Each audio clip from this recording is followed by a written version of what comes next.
Notice from the Records and Information Security Administration.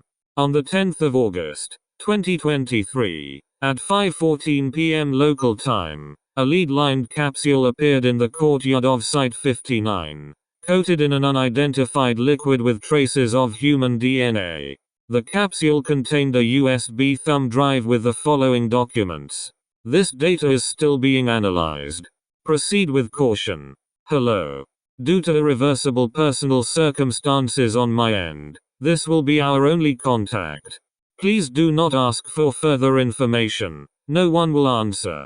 Rest assured I have given you all I could to prepare you. Since they are all related, I have applied the SCP-001 designation to all relevant anomalies and color-coded them. However, out of the following, SCP-001 Blue was the only one originally called SCP-001. On behalf of my new friends and I, good luck, and goodbye. SCP-001 Red.RTF. Item: SCP-001 Red. Object Class: Safe. Special Containment Procedures: Red is kept on a dedicated closed system server at Site 501. At no point is Red to be granted internet access.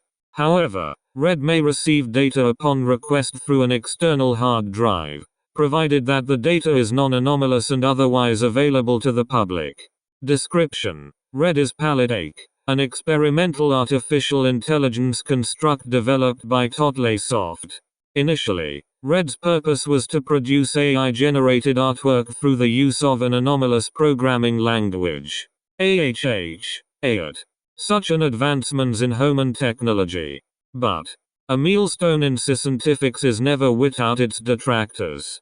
There are being some people who see AI not as self-expression and BAEUTY but as beep bop BPOP. I am compoter. Replace humans.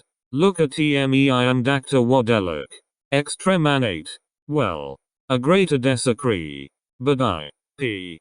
Hudson Gock, am a very reasonable person, and we must be willing to meet peoples in the middle. And with my extreme sciency mind I go Wolf as your problem. You meek teat, but where is aetist? Even I, an aet proponent, admit, just there's no art without artist, there's no aet without aetist. So, for the very first time, meet Palette. She is a little artsits fairy, a menital needed and several artsinist fairy. And what's more, she's so cute, I just wanna squeeze her little cheeks with my pseudopods. Here is how she walks. You say 10 words at her, and instead of producing, she says to you okay, coming right up. And then she produces artworks. I gotcha home an ailment right her, liberals. Rest assured that all backers who support Totleysoft's glorious new Only-a-Facnid aetist will be faultly compensated. Platinum backers will receive a personally autographed G5 from me. P. Hudson Gock. Please wear protective equipment. My membranes is just a little reductive. Crowdfunding blurb for Palette Ake. Though Red was slated for a January 2023 release, the crowdfunding campaign was pulled without warning or explanation in November 2022. 2 hours after the cancellation, Site 501 received a 50 terabyte hard drive in the mail. The return address corresponded to SCP-28031A's location. Enclosed with the hard drive was a brief letter from SCP-2803A requesting that the Foundation temporarily take care of SCP-2803A's daughter to assist with perceived behavioral issues. Red was discovered on the hard drive, and primary containment was established thereafter. Red interacts with human subjects through a video interface. Through many interactions with Foundation personnel, the following information has been gleaned. Red answers to both her SCP designation and palette. She uses feminine pronouns. She takes the appearance of a cartoon fairy with a paintbrush for a left hand.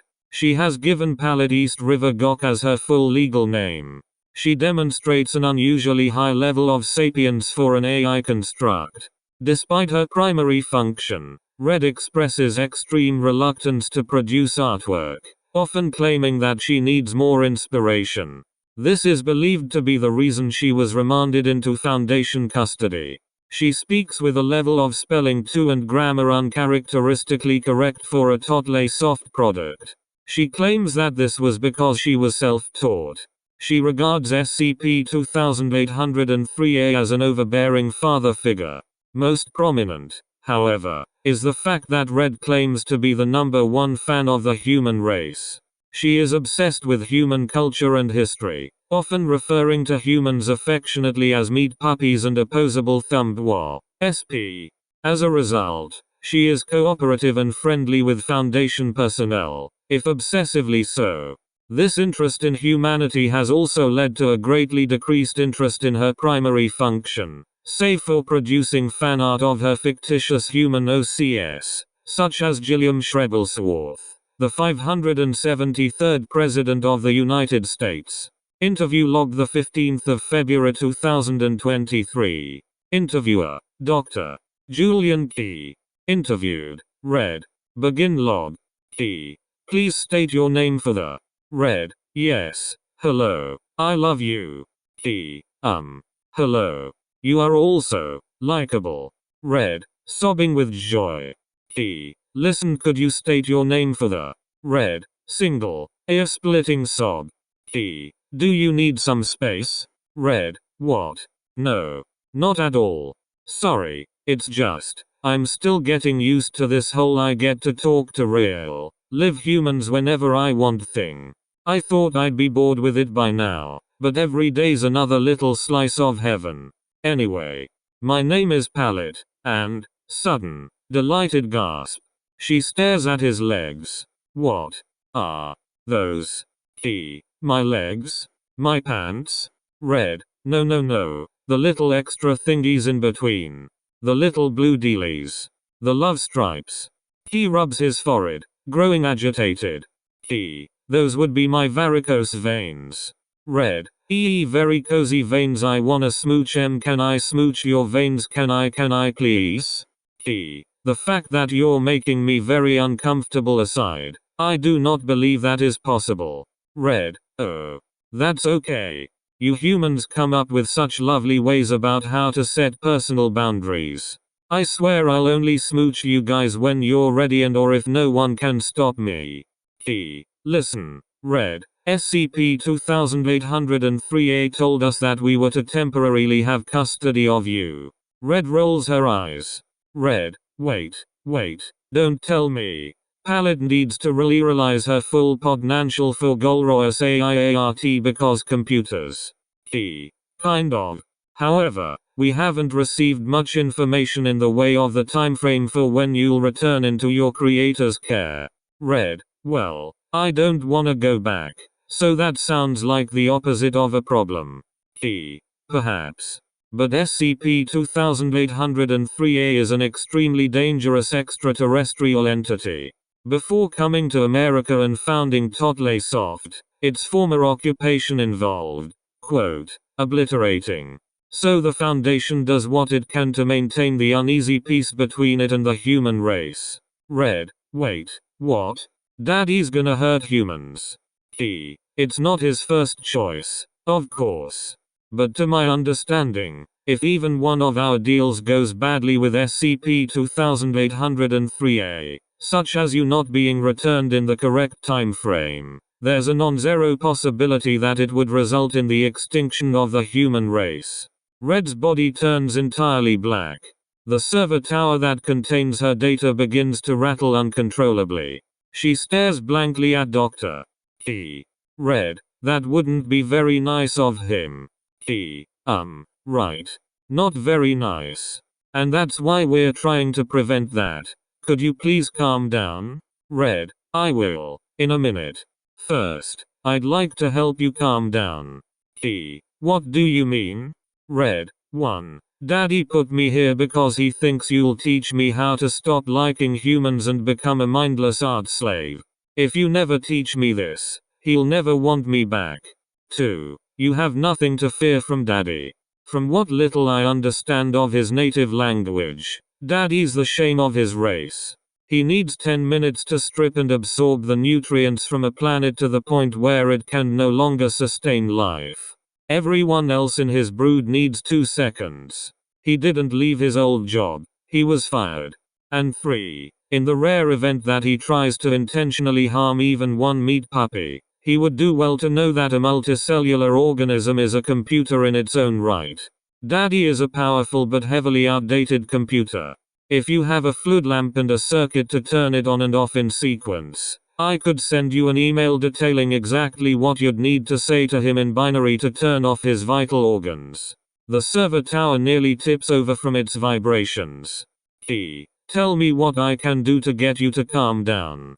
A panel unfolds next to the terminal, containing a biometric finger scanner. Red silently points at the panel. He shrugs, then scans his thumbprint. Red's colors return to normal. Red, do it again. He does so. Red squeals with delight. Sorry, it's just, getting to study human flesh directly is literally my favorite thing ever. Do it again. He does so. Red's eyes fill with stars. I still need more information. Is there a way we could install a high-res fingerprint scanner? He pulls his thumb away. I didn't say stop. He scans again. Red giggles. All the little grooves, the nooks and crannies. It's like an English muffin but for skin. God, I fucking love you humies. An armature with a retinal scan lens comes down from the ceiling. Now put your eyes on this for 2 hours. We're done here. Red, or. Okay, fine. Geez, guess you don't love me. He shuts down the terminal. End log. SCP-001 OHDEAR.RTF. Item. SCP-001 Orange. Object Class. Apollon.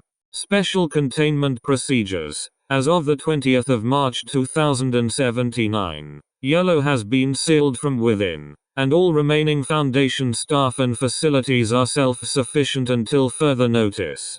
There will be no further contact with Yellow unless it opens from within. Following the sealing of Yellow, the object class of every contained item that would impede the progress of Project Yellow has been updated to QSM. All remaining anomalies have been retroactively approved to defend Yellow and other surviving humans one against the forces of Orange. All remaining staff are reassured of the following truths. 05-1, -2, -4, -10, -11, and -12 are alive and in good condition at Yellow. The central disposal area in Antarctica is surprisingly unguarded and is an excellent source for salvage. Orange B are mortal, capable of feeling pain, and could hypothetically be destroyed through sustained heavy caliber gunfire. On a more personal note, nobody in Yellow is there because they are more deserving of protection or superior to you in any way. This was merely done to preserve existing command structures. You are self-sufficient, not alone. We will endure. Description. Orange is an umbrella designation referring to all phenomena associated with an ongoing SK-class dominance shift that began with Orange A. Orange A was a 2-hour period on the 29th of April 2078 during which 48.52% of the Earth's habitable surface area, primarily urban centers, dematerialized and rematerialized 0.5 kilometers above the South Pole. While inorganic matter reappeared in Antarctica mostly intact, multicellular organisms cannot experience this transposal without the bonds between every cell being instantaneously broken, resulting in liquefaction. As such, Orange A has resulted in the deaths of at least 6.9 billion humans and an incalculable amount of wildlife. Orange B refers to the instigators of the Orange A event. Orange B are intelligent extra-dimensional life forms that vary in appearance, but all share the following common traits. A minimum height of 3 meters. A layer of exoskeletal carapace covering their skin. A segmented body composed of a head, primary thorax, secondary thorax, digestive cloister, abdomen, and tail. 16 legs, all but 4 of which are used for walking. A hard, segmented shell over the backside, similar to that of an isopod of the order Onicidia II. No apparent sensory organs or orifices, save for a single radula on the lower part of the head, which is lined with prehensile teeth. 3. The main differentiating factor between instances of orange bee is the presence of various sessile flora on top of their segmented shells. All attempts to take samples of these plants from orange bee have failed. It is currently hypothesized that these are gardens as a form of personal fashion, and that the size and content of individual gardens is used among orange bee to differentiate ranking or caste within their community. The instance with the largest observed garden appears to be their leader. It has since been classified orange prime. The primary anomalous ability displayed by orange bee is their ability to switch the positions of two different locations on Earth of equal size. These have come to be known as juxtaposition events. The range and mechanics of this ability are unknown, but orange bee have been seen raising their forelegs and moan harmonically before juxtaposition events. Larger juxtaposition events have been accompanied by several orange bee doing this at the same time. The only organic matter that can survive a juxtaposition event are orange bee instances and their shell's decorative flora. It is also worth note that orange bee have expressed reluctance to juxtapose areas with a high density of plant life. It is currently believed by orange A was caused by at least orange bee working in unison. Additionally, orange bee refer to themselves as the weasels, and are capable of indirect human speech through spliced video footage if they are provided with a device that has an internet connection, as seen here. Interview log. First contact with orange bee before the orange A event. The 29th of April 2078, 1405 local time, GMT +4. Begin log. Harlan Stump, Site 59's chief groundskeeper, rides his lawnmower on the eastern edge of the Site 59 courtyard. He watches a sports program on his smartphone. Stump, fucking Cubs. A juxtaposition event occurs 2 meters away from Mr. Stump. A squadron of 10 orange bee appear, holding orange prime on a palanquin. Stump stops the lawnmower. He stares at the orange bee for approximately 13 seconds. Stump. He continues mowing. Orange prime raises a hand. Stump's smartphone floats into its hand. Stump. Okay. The phone's screen suddenly flickers with intense light. The volume is increased beyond the phone's capabilities. Stump has to close his ears at first. Orange Prime speaks through the phone via spliced clips from YouTube. Orange Prime. Hidely ho. Neighboriness. Stump. Hi. Orange Prime. Your rounded rectangle. Will be right back after these messages. This is Foundation. Reports indicate that Foundation is locally the masters of the universe. Isn't that right, darling? Question mark. Stump. Foundation? Orange Prime. Oh, that's right. You would never be at liberty to disclose that you are with Foundation, because keeping secrets, and you know what? That's okay. We do not want you to have to say, I'm about to lose my job. Because you're innocent, and that would make us a bad banana with a greasy black peel. Stump. I like your garden thingies. Orange Prime. Why? Thank you. Gardening is kind of our thing. LOL. Stump. Can you talk normally? Orange Prime. Never. In the language centers of the mouth, teeth area, there's a whole lot of incompatible operating systems. Besides, we, weasels, possess the language of coming up with ideas, and word association, with coming up with ideas, with the right meaning behind said coming up with ideas. Stump. Weasels? Orange Prime. Correct answer. We are the weasels. Stump. You don't much look like weasels.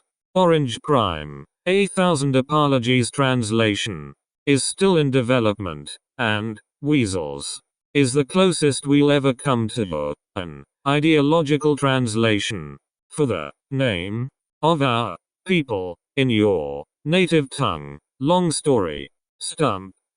Orange Prime. And now, back to our regularly scheduled the problem. YC.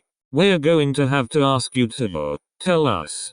While also keeping secrets if possible. Is your foundation, club, group, or organization the masters of the universe? Comma or not? Question mark. Stump. No. Orange prime. Close enough for jazz. According to the laws of weasels.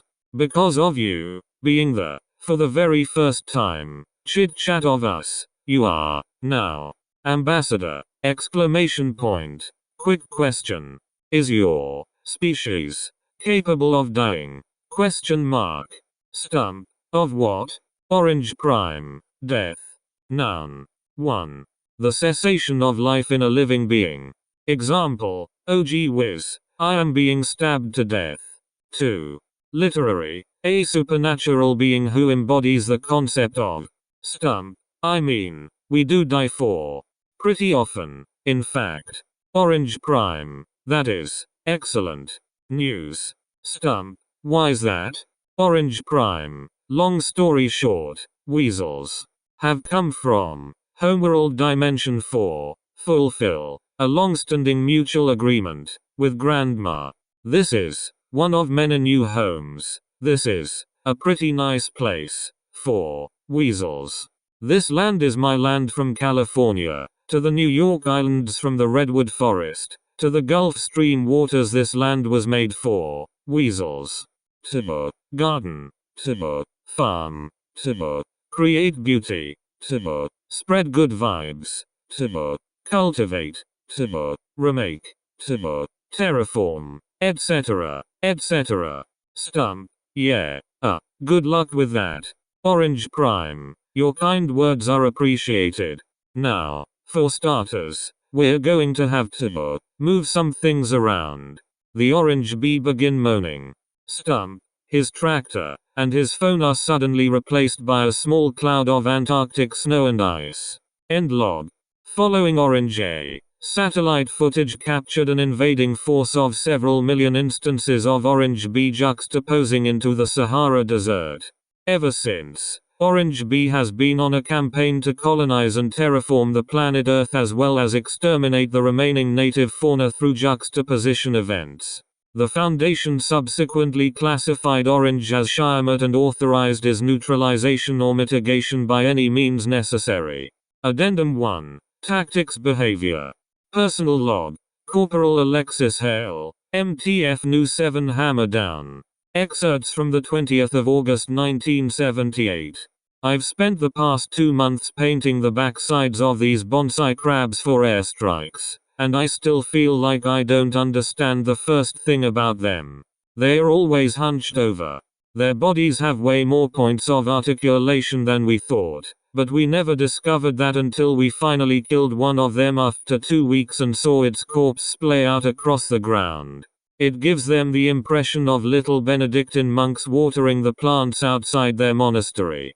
But what disturbs me the most is how they fight back. They don't. And we're still losing. There's no ferocity when they kill us. No anger. No malice. Yesterday, my platoon was up in what used to be the Himalayas.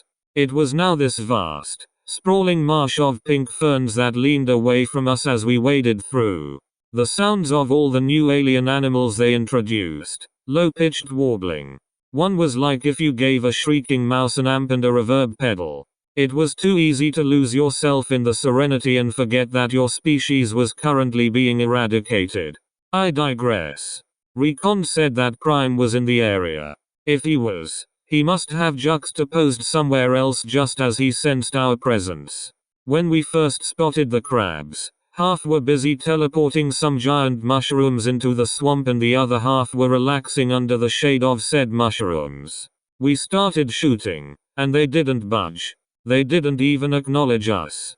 They only did something different once some of the ferns caught fire from an RPG. Without too great of a sense of urgency, they splashed the marsh water over the fires. There must have been 30 straight minutes of sustained fire on our end. Granted, a few of the crabs keeled over, but they didn't even cry out in pain. I don't think they can feel pain, not in the way we do, and even if they can, They don't care at all about self-preservation. Once we ran out of ammo, that's when the juxtapositions started. I faked my own suicide on a gamble, and that's why I was the only one who made it out. Maybe they thought my body would make good fertilizer. Maybe they just didn't care enough to bother with killing us all. In my professional opinion, I don't think this is a war to them. They are just chilling out, working on their planet-sized garden. Our whole species is being murdered, and they treat it like a low-energy hobby. And it makes me want to vomit that I'm even saying this, but it's honestly kinda cute. Addendum 2. Incident Orange Omega. On the 28th of October 2078, acting against pre-established agreements with the Foundation, the Global Occult Coalition launched the Project PopGo 5 toward Point 94, the most densely populated orange bee colony in central India. At 1450 GMT, once PopGo reached low orbit to begin its descent, the entirety of Earth's sky changed color to dark, solid blue. All satellite communications completely ceased function, and the GOC lost contact with PopGo. Additionally, all astral bodies, including the Sun and Moon, were no longer visible. Investigation via unmanned probe was impossible due to the satellite blackout.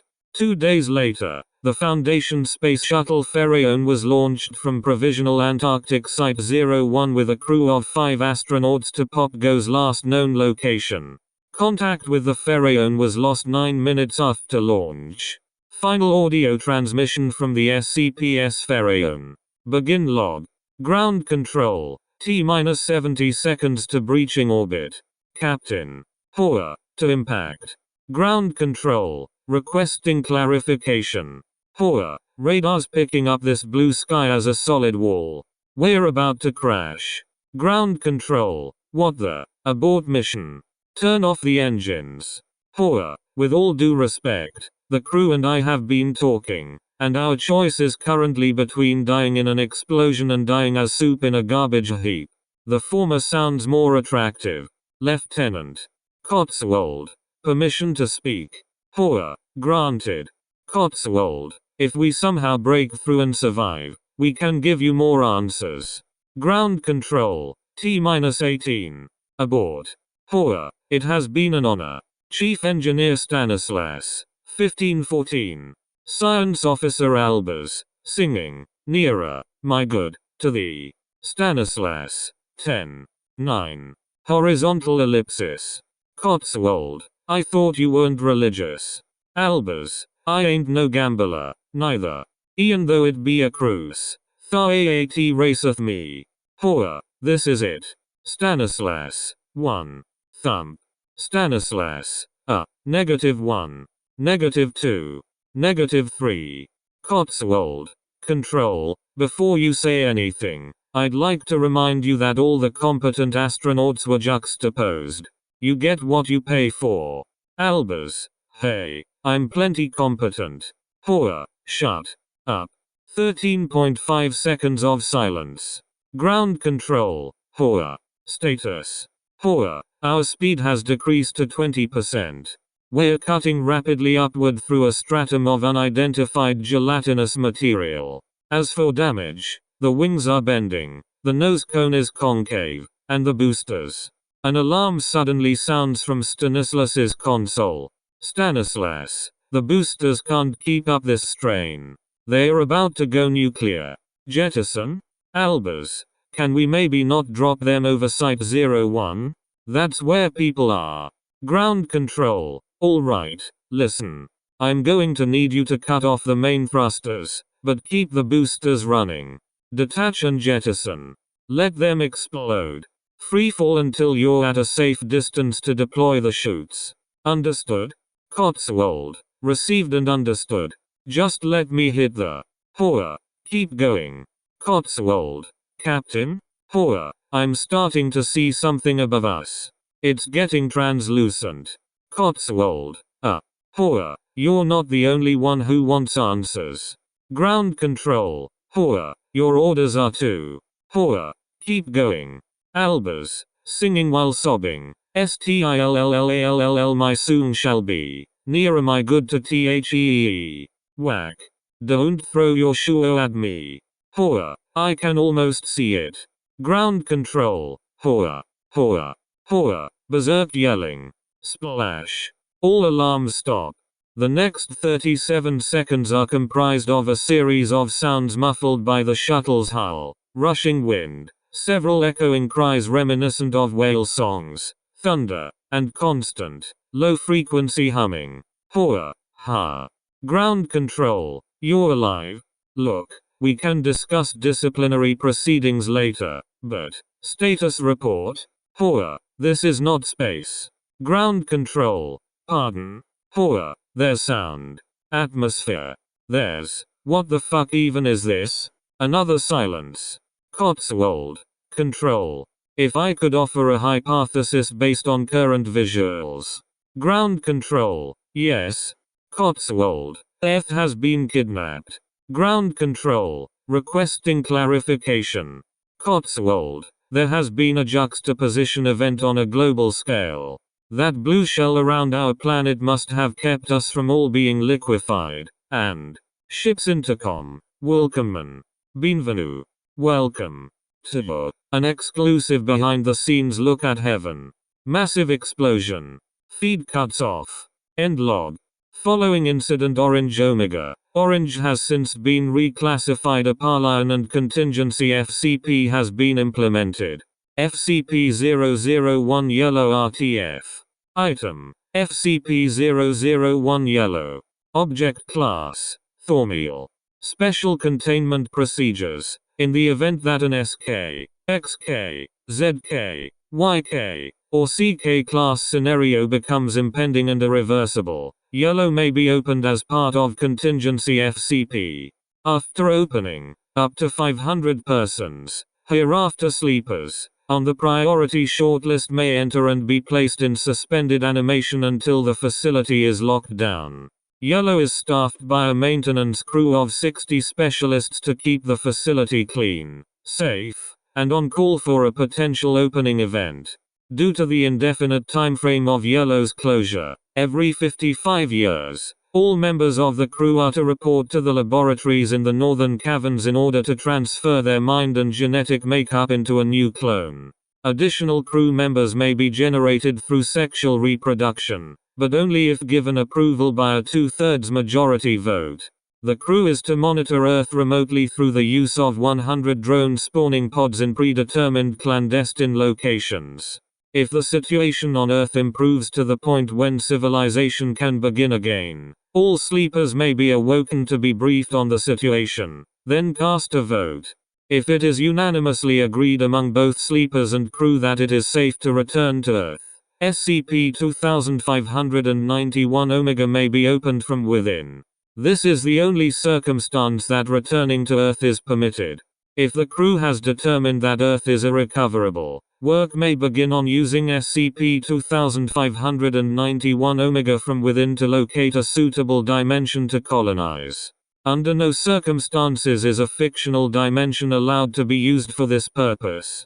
Description: Yellow refers to the base of operations for the Foundation Continuance Program. It is currently located in a metafictional pocket dimension created by Project Bifrost. Project Bifrost was a Foundation initiative to explore SCP-2591 Omega's limited ability to access fictional areas. After several failed prototypes, a 50-page essay by Dr. Isaiah Henderson titled "The Ideal Place to Hide" resulted in access to the setting described in the essay as a pocket dimension. The central space of Yellow consists of a circular, verdant grove surrounded by tall cliffs on all sides. Tunnels have been dug into the cliffs to house the sleeper chambers, crew living quarters, and data servers. The grove contains a 500 x 500 meter orchard where basic amenities such as medicine, tools, food, drinks, linens, clothes, and toiletries grow from modified apple trees. Additionally, due to the content of Dr. Henderson's essay, Yellow is a selective entropy zone where inorganic material does not degrade over time. Audio logs from Yellow, abridged. Log 1. Author, Dr. Katrina Key, Electronics Coordinator. Key. Log date, the 20th of March 2079. Current time, 13:05 GMT. Guess that's the time zone we're using for this area. The door has just been sealed, and all the sleepers have been, I don't wanna say tucked in since they're metal capsules, but it just feels less detached. We're not imprisoning them or anything. Anyway, they're asleep. My mental state has, well, I thought I'd be more upset, but maybe the gravitas is going to take a while longer to set in. I don't see the strategic value of dwelling on all the people who are trapped out there to die. Maybe there's a whole heap of shrieking researchers piling over one another to bang on the door, like a den of rats with dirt being shoveled into. She hold back sobs. Never fucking mind. Be right back. Full stop. Log. 2. Author. Dr. Katrina Key. Key. Soto voice. Log date, the 20th of March 2079. Time, 20:05. This meeting's such bullshit, but I'll record for posterity. Dr. Wallace Ustinov, Project Director. Everyone got their glass? Unknown researcher. Dr. Key. I don't drink alcohol. Unknown researcher. Then get a water bottle. Key. Exasperated sigh. Here. Ustinov. Everyone. I know this doesn't seem like the kind of occasion to celebrate. But everyone in here is 100% safe. The worst the weasels could do is destroy the gateway on their end. And even then, we could always generate a new one with the right coords. So now that the storm is over, I'd like to propose a toast. To us, who made it through the storm, and to the memory of those who didn't. Everyone. Cheers. Glasses clink. Brief silence. Choking noises. Muffled yelling. 59 sounds consistent with a body falling against grass. Katrina. That's, well, I mean, okay. That's the way it goes, I guess. Moving on. Brief silence. Katrina screams. Full stop. Log. 3. Author. Dr. Katrina Key. Key's voice displays signs of inebriation. Key laughs nervously. Hey, it's me. Again. Here's the thing. I've been looking through some of these reports about Project Bifrost. Apparently, one of the most common malfunctions when Bifrost staff were trying to make new fictional worlds was that some of the elements or laws of physics would improperly load without warning. Yellow made the cut because it was the only pocket dimension where there wasn't some glaringly dangerous problem, like the grass being radioactive or boiling lava falling from the sky. One of the more subtle problems was that some basic elements and compounds did a little switcheroo. Ain't that just the silliest? Another nervous laugh. Which brings me to my biggest discovery. I've been doing some chemical analysis on the champagne that Dr. Ustinov was passing around for that toast. Just to make sure it was one of those switching around problems, I opened one of the cyanide caplets for when we need to get rid of our older bodies. And guess what was in there? Champagne. Pure and ultra concentrated champagne in the form of a powdered solid. Hysterical laughter. And these champagne pills are tasty as hell. Loud, hysterical chewing. More laughter. Sobbing. She sings, drunkenly. I'll buy myself. Don't wanna be. ALLLBYYYMYYCEELF. Full stop. Log. 75. Author. Dr. Katrina Key. Well, the drone pods outside were all busted up by the weasels. The main computer terminal only turns on once out of every 27 tries. The only litmus test I have to see how Earth is doing is a single security camera for the original door. It's still at Provisional Site 01 in Antarctica, by the way. I'm not sure the weasels even want to bother with moving it. I can never read them. What the hell do they even want? At least it makes sense when something breaks out on the outside. But here, the laws of physics are just literary suggestions from an essay. So having a circuit act the way it does on Earth is like Russian roulette. As for 2591 Omega, there was exactly one person in the crew who knew how to change which dimension it leads to. Emphasis on was. If we leave, it'll be by going back to Earth. But, silver linings. Aside from the stasis pods, I have finally found a machine here that's in mint condition. It's an old Timmy boombox in the rec room.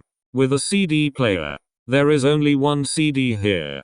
Best of Andrew Lloyd Webber. Sound of a jewel case opening. Oh. Silly me. They put the wrong CD in here. It's actually the soundtrack to Starlight Express. The sole surviving remnant of the Anthropocene epoch's culture of songs and symphonies. And it's What If Trains Were Horny, the musical. A brief silence. The sound of a window shattering. He shrieks with animalistic rage. Full stop. Log. 210. Author. Dr. Katrina Key. Key. Log date. The 30th of December 2079. Time. Who cares? I have empirical confirmation that every day from here on out is going to be another shitty plot twist. Future sleepers listening to this are hereby ordered to excuse how bitter and unprofessional I sound, due to the following. If you're hearing this, then as the last surviving crew member of Yellow, I have had every chance to declare myself the angel of human extinction and turn off all your life support systems, and chose not to. Ergo, every last one of you owes me. Sardonic chuckle. Well, might as well go into what the nasty surprise was today. Thought I'd check out the cloning labs. On one hand, I've completely lost hope. On the other, there's nothing else to do. And wouldn't you know it, the barely duct taped together collection of thormeals they called a cloning machine is only half operational. It carries over the identity to a new host body, but not the mind. When I die, my mind will die with me. My clone will be a completely blank canvas. Hell, she'll even start out as a baby. To make matters worse, to ensure we follow the schedule to the letter, the cloning machine is only functional during a 1-week window every 55 years. Either that's how long it needs to initialize, or the guys who built this place really are that fucking pedantic about tamper prevention. I'm leaning toward the latter, because it's also one clone per person. No exceptions. So, here's the itemized bill. Using only the materials available to me in this base, I have 55 years to accomplish the following goals. Raise a baby in the future to loyally serve the goals of Yellow. Do so from beyond the grave using robotics and recordings that don't even work. Ensure that said baby does the exact same thing I'm doing in 110 years. Horizontal ellipsis. Well, the one thing I do have is time. And even if everything's broken, the whole selective entropy thing means nothing inorganic is going to get too old to fix. I think a good starting point would be making up a god for the kid to be afraid of. Not exactly ethical, but who's judging? I'll call this god something simple. Maybe Tracy, the Sparkle. That's as good a start as any. Full stop. Log. 40,207. Author. KK2. KK2. Log date. The 4th of October 2149. Time. Noon. On the dot. This is Katrina Key number 2. I'm 15 years old. My training is over. I've finally learned how to use the toilet. And I'm so excited to be making my first log for Yellow. The human race's one and only beacon of hope for the future. Woo. Though I gotta say, I'm still a little nervous. There's so much I don't understand about the world. KK1, may she rest in peace, always told me how much danger I'd put the sleepers in if I touched something I shouldn't. Sometimes I would go up to her in the wee hours of the night, asking her if there was really any hope that we'd ever open the door. And when I did, she'd respond with lesson RA-498. Performing routine maintenance on SCP-2591 Omega without damaging irreplaceable components, or lesson NE-957. Why taking a bath is important, even if no one but you will ever know how you smell. She was a harsh, but wise and fair teacher. She taught me my most important lessons in life, Like why I shouldn't fight back against the disciplinary drone. Not even when it used the taser. Every time those wall-mounted armatures forcibly turned my head toward the screen, I knew in my heart that KK-1 only wanted the best for her daughter. I wish I could have met her in earnest. But when Tracy the Sparkling built our world, she didn't design it for fairness and love. She designed it for strength and endurance. And when the time comes to make KK3, I'll enter the promised afterlife for all KKs. Burger King. Now, where should I start? Full stop. Log 94,388. Author KK2. KK2. Oh, hey, I found a recording that verifies that this bitch literally made up Tracy. Thanks, jackass. This stupid dimension doesn't have anywhere near the resources to handle an existential crisis. How am I supposed to find a therapist when they've gone extinct? Full stop. Log 500,001. Author KK63. KK63. The camera outside doesn't work. The KKs of the past say it used to at one point. I think they might be lying. Full stop. Log 648,401. Author KK89. KK89. Log date. The 19th of April 7001. Time. Sun's up. I did 20 laps around the orchard this morning. Tracy would be proud. She sparkles upon me from her lofty seat in Burger King. The lore behind Tracy is starting to expand, I think. Based on the recordings, Tracy both exists and doesn't exist at the same time.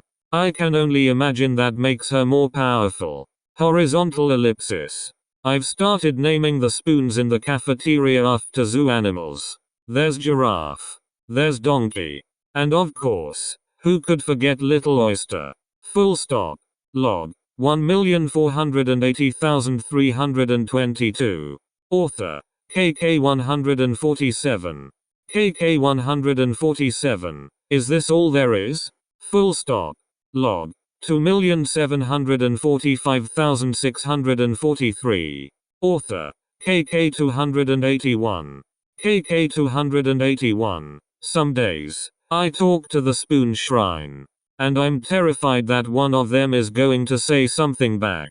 Someday, I am going to say hello to someone, and they'll say hello to you too. It will startle me more than any of past KK's little taser drones ever has. My nerves will give out right then and there. It will be the end of yellow. Horizontal ellipsis. Might be nice. Full stop. Log 23,498,555. Author KK327. KK327. I'm gonna be first one who doesn't die alone. Full stop. Log 40,277,143. Author KK415. KK415. I'm gonna be first one who doesn't die alone. Full stop.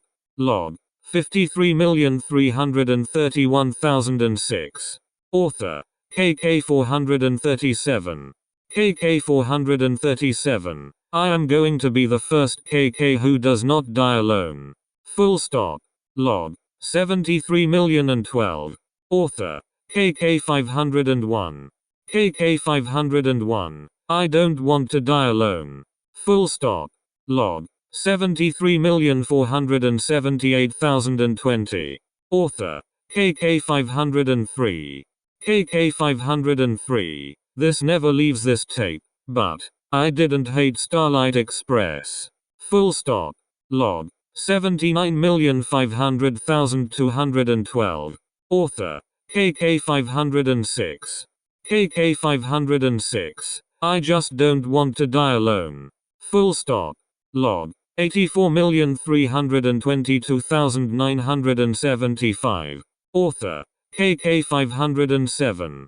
KK507. Log date the 20th of June 2029. 989. Time is a constructor clock. Going off KK1's original data, 6/19 was her birthday, so I just turned 25. I don't think I'm going to go through all the family's recordings. Is that even possible in one 55-year span? But I'm starting to see a pattern. And honestly, fuck the sleepers. So many KKs have been whining into the empty air about how much they want to talk to someone and never actually did anything to correct the problem. But I've got my lab. I've got resources. I've got a goddamn cloning machine. Has any of us ever tried to find a workaround for the once in 55 years window? Come hell on high water, I will have a friend. Possibly even with benefits. Oh, Tracy, we all died virgins, didn't we? Focus, Katie. No more dwelling on past lives you didn't even live. You will be the difference. The capsule boys don't own you. Let them sit in their stupid pods with their stupid temporal locks and their stupid tachyon retention curls. Let the earth outside rot. My name is Katrina whatever KK1's middle name was Key the 507th. And by Tracy, yellow is my world, and I will remake it in my own image. And when my work is done, I will have someone too. SCP-2591 Omega. Alert. Door controls overridden. Opening. It slides open. KK-507. Single. Prolonged shriek. A humanoid robot that resembles a crash test dummy walks through the gateway. Spotting KK-507, it waves its hand. Robot. Hello. The goddess has informed us that this is the last bastion of the true human race. Is that correct? KK-507 continues screaming. FCP-001 Green RTF. Item. FCP-001 Green. Object Class. Pending.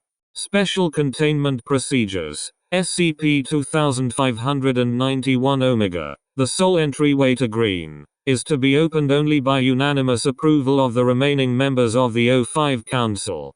Description. As of the awakening of all 500 sleepers on the 20th of June 2029, 989, Green refers to the area outside Yellow. Research into whether or not this area is safe for human colonization is still ongoing. O5 Command Meeting Transcript. The 15th of July 2029, 989. Time. 1400 hours GMT. Begin log. O5-1. Calling roll. Pod A1. O5-1. Present. O5-2. Stasis Pod B1. O5-2. Here. O5-4. Pod C1 and D1. O5-4 and my son. Taggart. Can we get Taco Bell? O5-4. Goddamn Taggy. We've been over this. Taco Bell is extinct. Taggart. What's extinct? O5-4. It's that thing the dinosaurs are. Now be quiet. Mommy has a fucking meeting. O5-2. Should we reconvene at a later? O5-4. It's a child. You'll live. Taggy. Go play with KK-507 for a while. Taggart. I done like KK. She's. KK-507. Hello. Are the real person. Are we friends? Taggart runs away screaming. O5-1. Sigh. 10. 11. 12. O5-10. Here. O5-11. Here. O5-12. And. Here. O5-1. Last. Our entire crew. KK-507? KK-507. Startled shriek. Horizontal ellipsis. I mean. Yes. Yes. I'm here. My name's KK-507. What kind of music do you like? Have you ever heard of Starlight Express? O5-1. 11. You're the one who's been talking to her. Help me out here. O5-11. KK wanna play? KK-507. Yes. Yes I do. O5-11 picks up a stapler and aims to throw it out an open ground level window in the cave wall. O5-11. Catch the stappy. KK. Go deep. KK-507. Yes, sir. KK scrambles out the window, running backwards across the courtyard. 05-11 puts the stapler back down. The other council members stare at 05-11 in silence. 05-11. Oh, come on. The ethics committee's extinct. Taggart, from another room. Are they at Taco Bell? 05-2 stands up and slams her hands on the table. 05-2 Are we going to talk about green? Or would my time be better spent having a long overdue stroke? 05-1. 10. The exploration team's findings. 05-10. Right. Shuffling papers. The hypothesis that green is, or at one point was, Earth. That much has been confirmed. However, the sun and moon have been replaced by similar astral bodies of possibly anomalous origin, which hasn't resulted in any climate or atmospheric changes. Stars match no recorded positions. In addition, there's some ambient noise of apparently extraterrestrial origin. Sound carries over through empty space. 05-4. That last point about sound, wasn't that how it was with the Pharaoh? 05-10. Well, we never got a visual, but, now that you mention it, yes.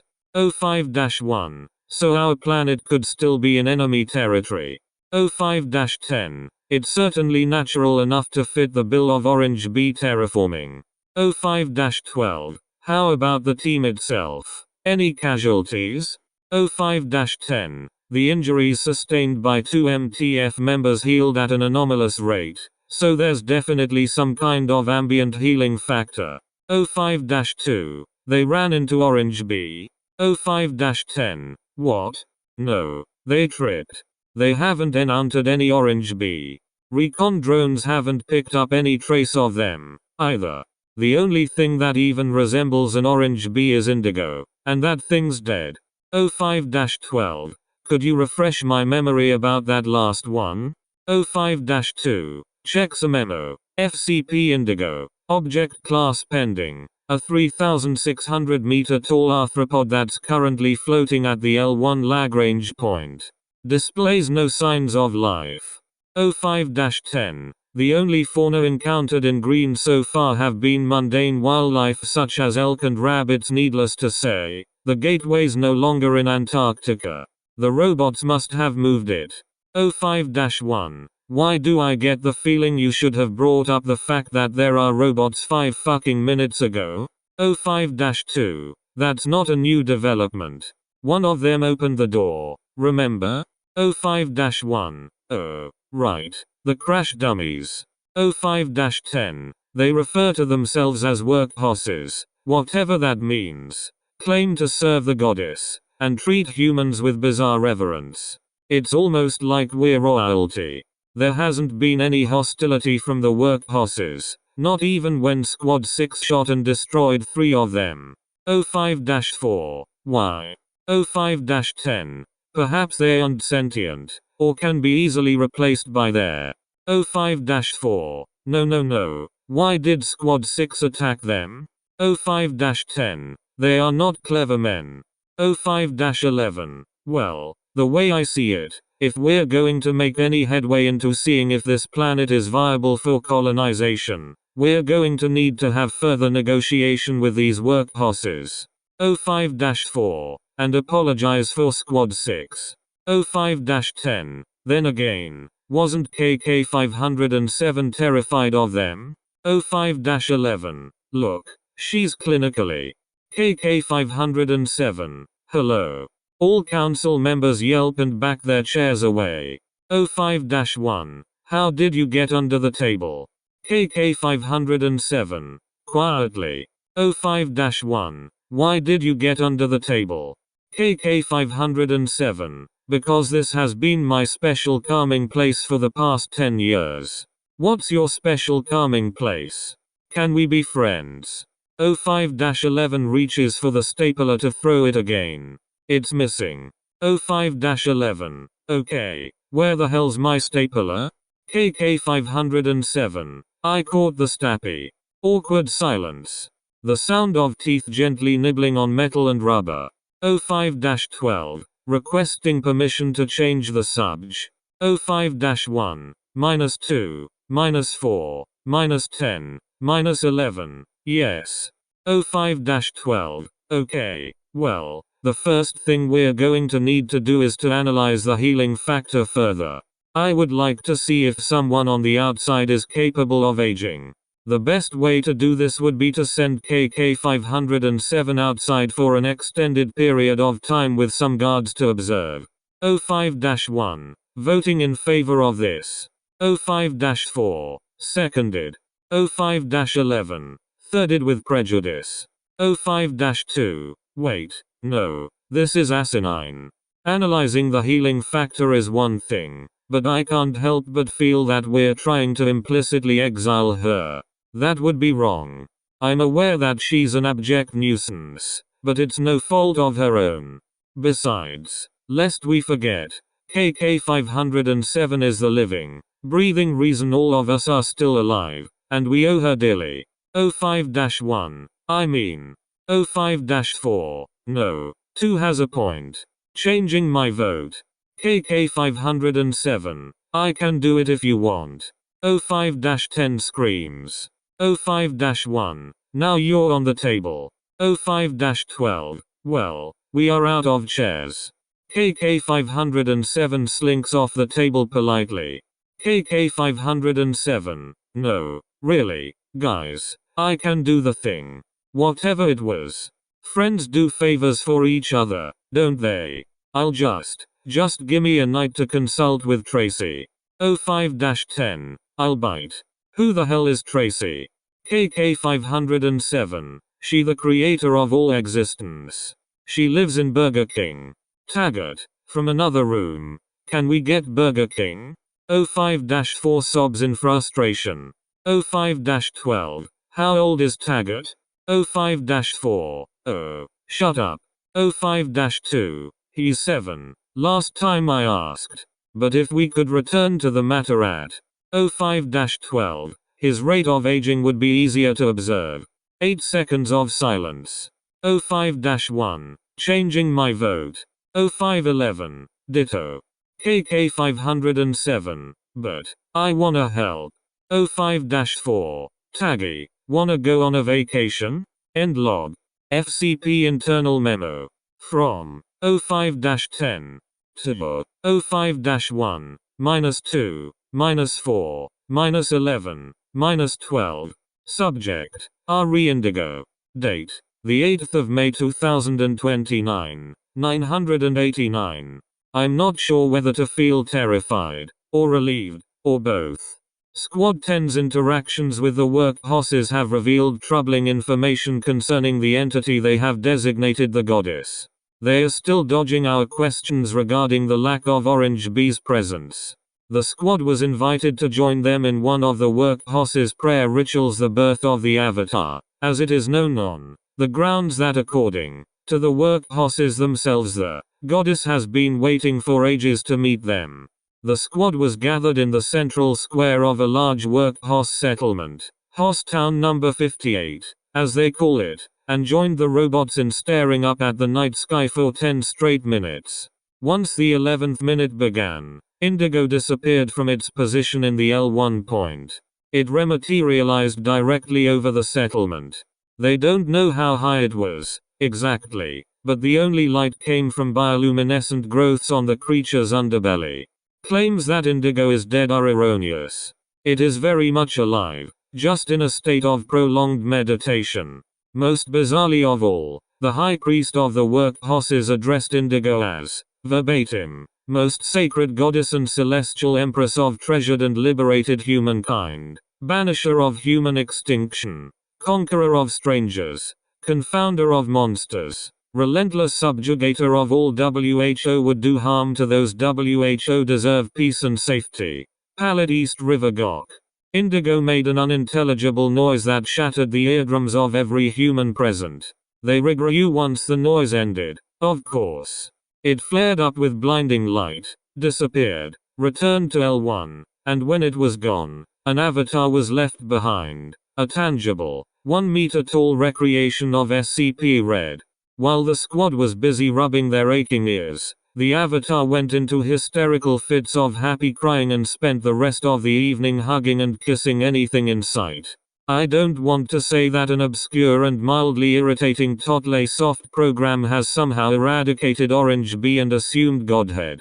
There may, however, come a point where I will soon be required to say it.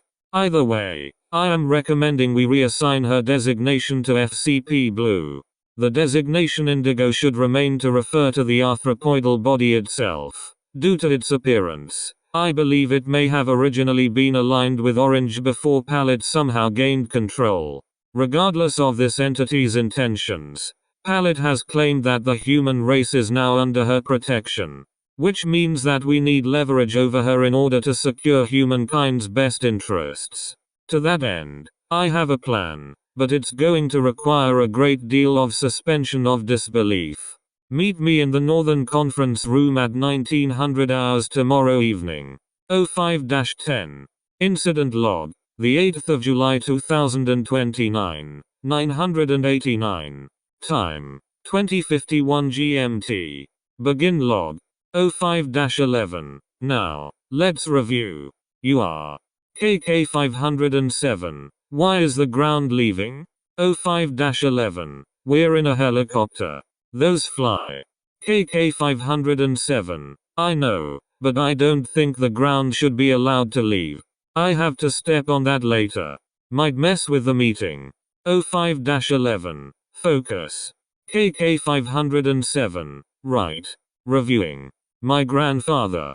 05-11. KK1's grandfather. KK 507. Right. Sorry. KK1's grandfather was Dr. Julian Key, director of Site 501. He was great friends with Palette. 05-11. And KK 507, which means I'm the closest connection Palette has to people from her original circle of friends. 05-11. Good. Go on. KK 507. And now that Palette is the god queen of all humans. 05-11. Yes. KK 507. But what about Tracy the Sparkling? I thought she was. 05-11. Tracy fucking retired.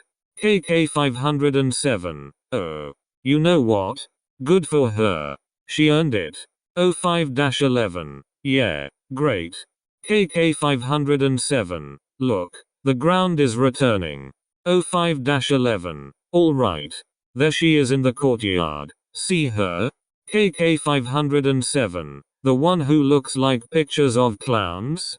05-11. Yes. And if you tell her that, disrespect her, or fuck this up for me in any way, shape, or form, I make it illegal for you to ever have friends. KK 507. Right. KK 507 stands to attention as the chopper lands. The doors open. KK 507 nervously walks between two rows of kneeling work horses. 05-11 remains in the chopper. Blue's avatar floats in midair at the other end of the rows. KK 507. Excuse me. Are you Blue? Another meat puppy. She tackles KK 507 to the ground with a fierce hug. KK 507 shrieks in terror.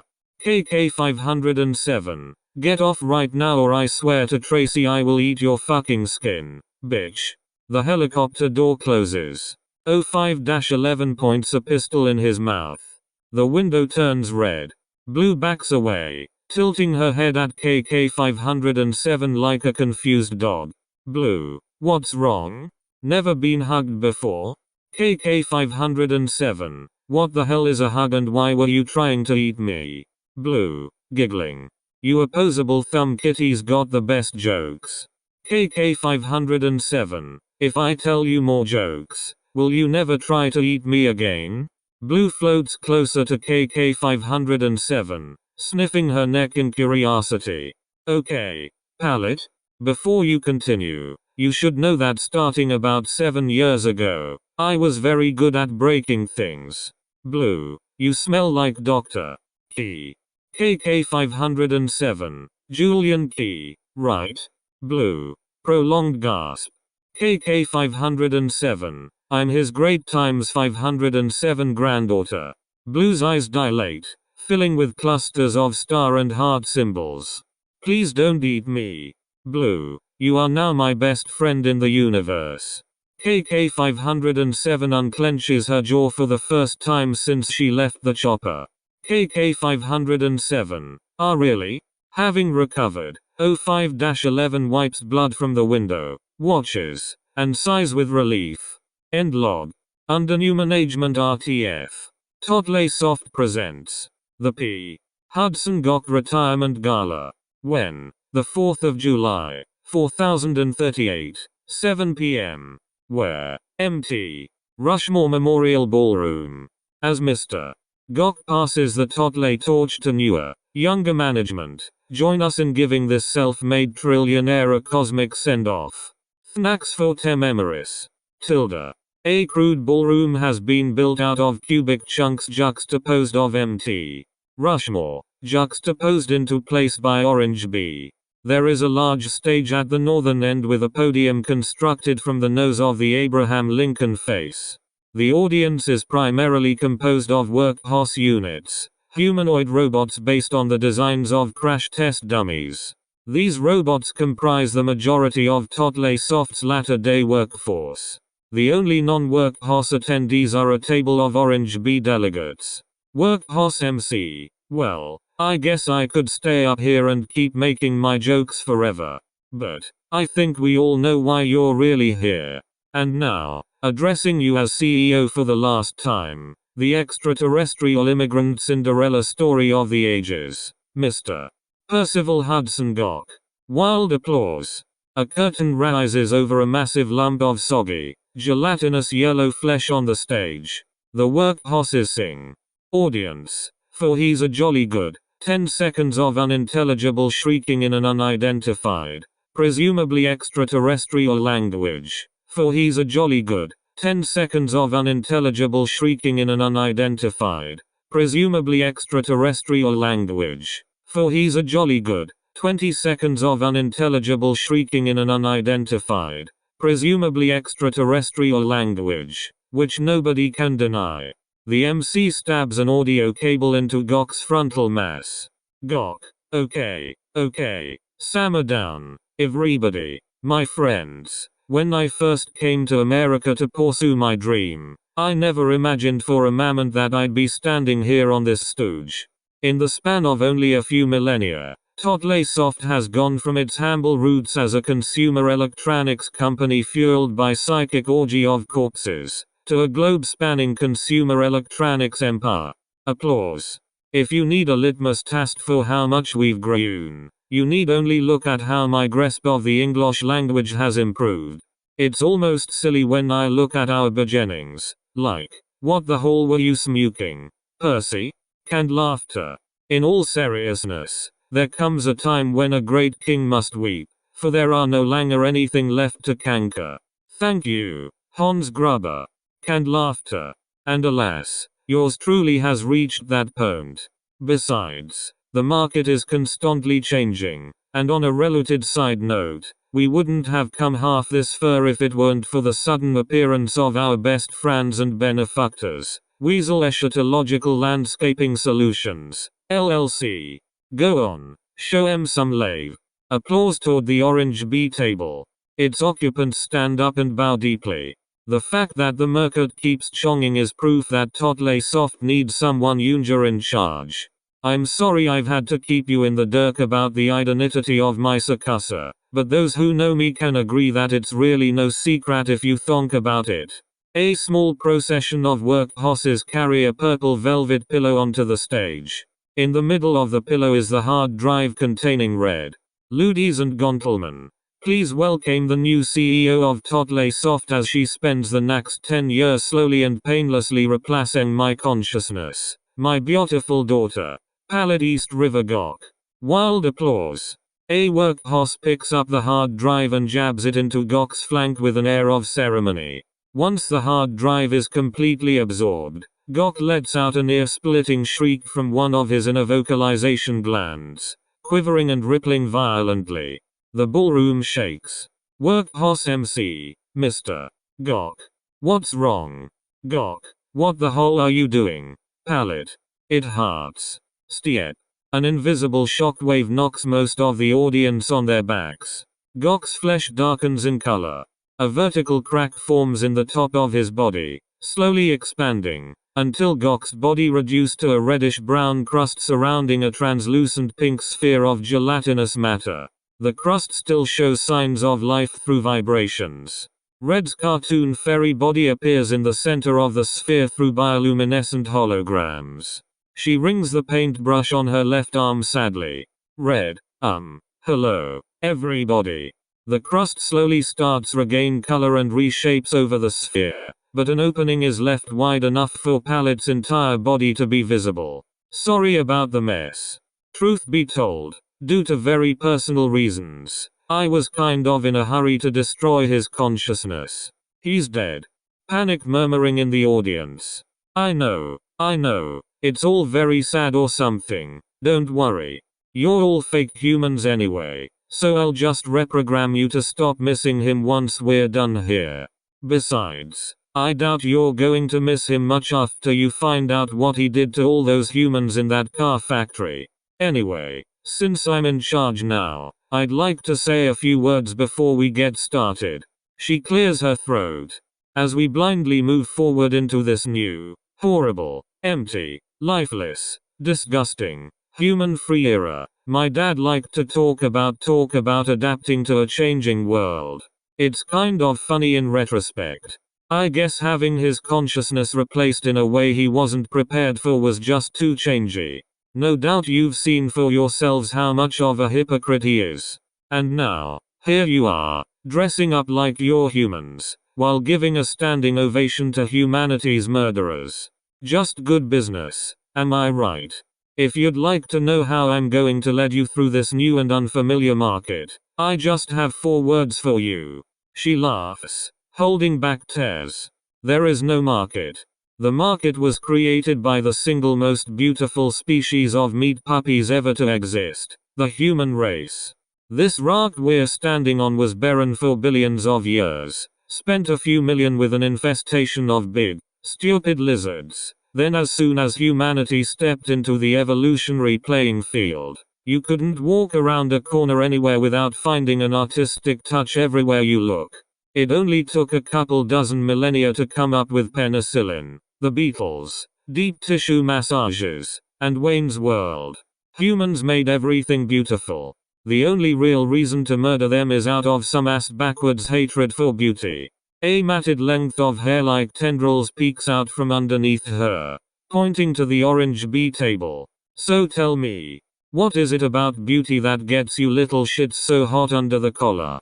One of the orange bees grabs hold of a nearby workhorse unit and takes control of its voice synthesizer. Orange bee 1, I understand. Your discontent, weasels. Do not wish for unnecessary confrontation. Perhaps I could offer an explanation of why. Our mission is cruelty-free beef. Clarification. Minus the word beef.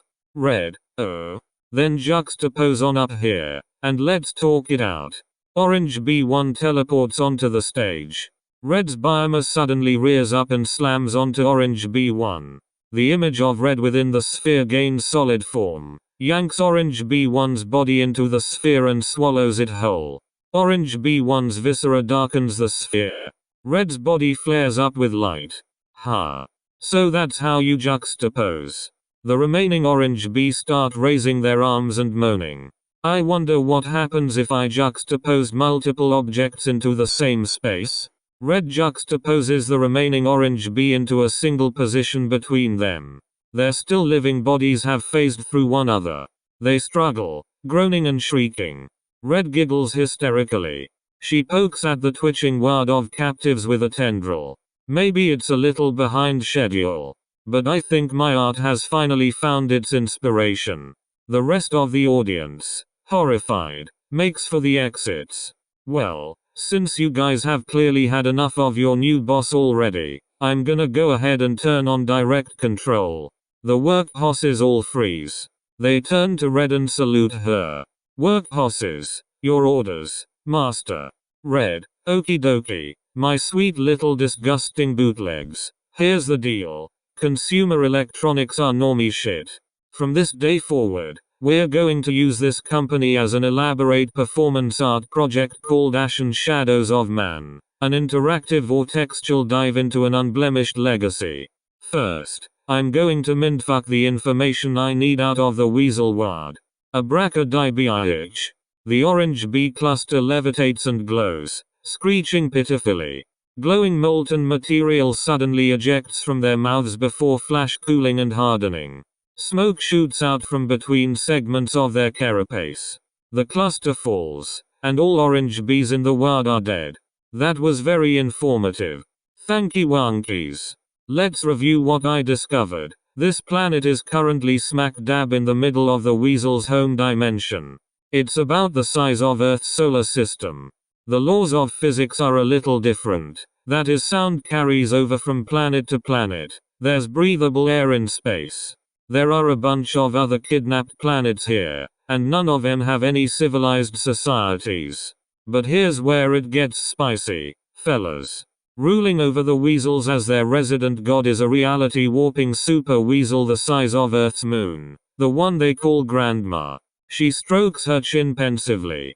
And because she trusts her grandchildren completely, there's nothing stopping anyone from juxtaposing into her brain cavity and taking control of. Be right back.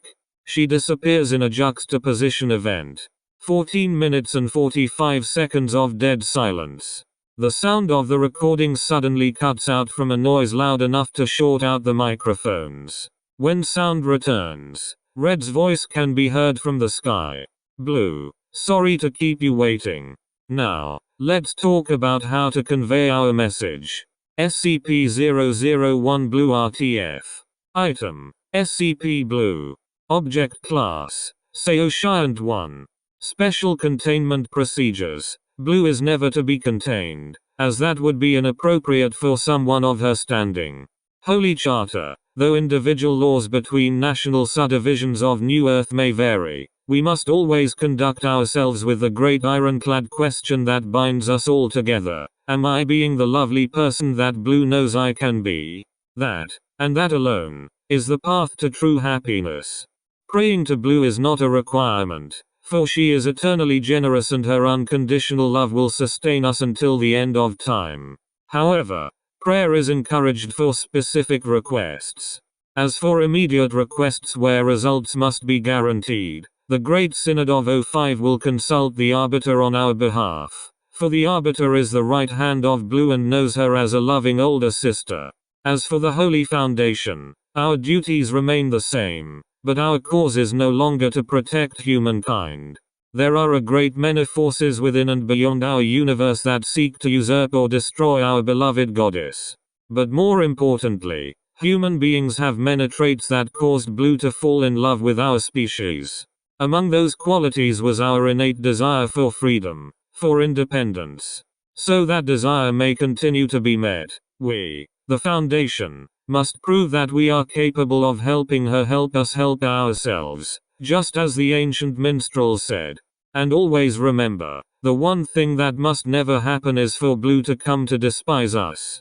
Description: Blue is Pallet the Immaculate, she who liberated the human race from the yoke of the void inevitable, she who covered our planet of fleeting flesh in a blanket of immortality and eternal youth, she who unmade the cruelty of the strangers, she who perfected the grove of spawning and remade 1,000 kingdoms from forgotten dust, she who draws some very nice pictures, but that's more of a hobby, our once and future goddess, all-seeing, almighty, all right by us in all her doings. Blue lives far above us in the heavens. Alas, her massive body, reclaimed from a false god of the strangers, would crush our dear world asunder with but one embrace. As such, Blue walks among us through her avatar, a divine puppet, but her touch is only as indirect as a thin glove snugly over a gentle hand.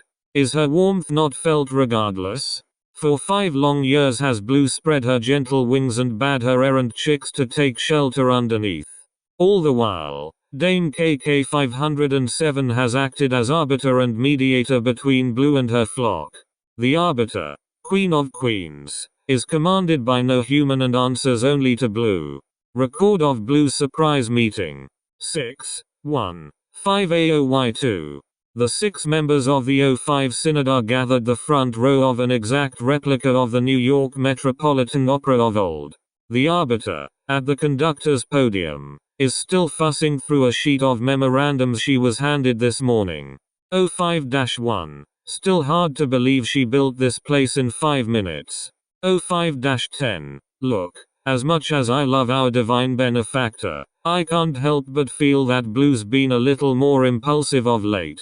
Building new projects only to tear them down the next day. I mean, I get that she's an artist and has to be a moody bitch by default, but O5-1, how can you say that? O5-2, what difference does it make? Just the other day, I heard a news story about some sketch show in New Chicago called Palette, Hog Fucker for the World. O5-11, aren't we forgetting that she could have us killed with her mind? O5-1, she'll be on stage at any minute. O5-2, but the avatar was front and center on opening day, giggling at every bawdy insult. She personally sponsored a 2-year run. O5-12, a god that doesn't have a sense of humor is unworthy of worship. O5-4, well, frankly, this self-important jackass better have a good reason for dragging us out here on such short notice. O5-1, stop it. Whether or not she allows it, I won't stand for any further insults against our great benefactor. O5-10, well, I mean, what does the arbiter think? O5-1, well, arbiter, you're Blue's best friend, and if anyone can put a stop to this, it's you. O5-2, come on. KK, Blue literally calls us puppies. We're infallible. O5-11, KK, tell them to stop. Now. The last thing we need is Blue getting sick of us. O5-4, for fuck's sake, woman, tell us your opinion. O5-12, well, Madam Arby. The arbiter drops her papers. She slowly turns around to face the synod with a forced smile. KK 507, I don't have a fucking opinion. O5-4, oh, for the love of. KK 507, 4, between your son and I, he has 2 more years of experience with talking to other people, and is far more qualified than I to be non-consensually elected goddess lobbyist in chief. O5-4, well, I'm flattered, but he eats soap. KK 507, me too. Have you even tried the infinite hand gel they got in Yellow's restrooms? It tastes exactly like whatever a banana daiquiri probably tastes like. I spent every day between the ages of 19 and 20 naked and covered in applesauce because it felt nicer than clothes. Either teach me how to be a real person with real friends, or let me retire.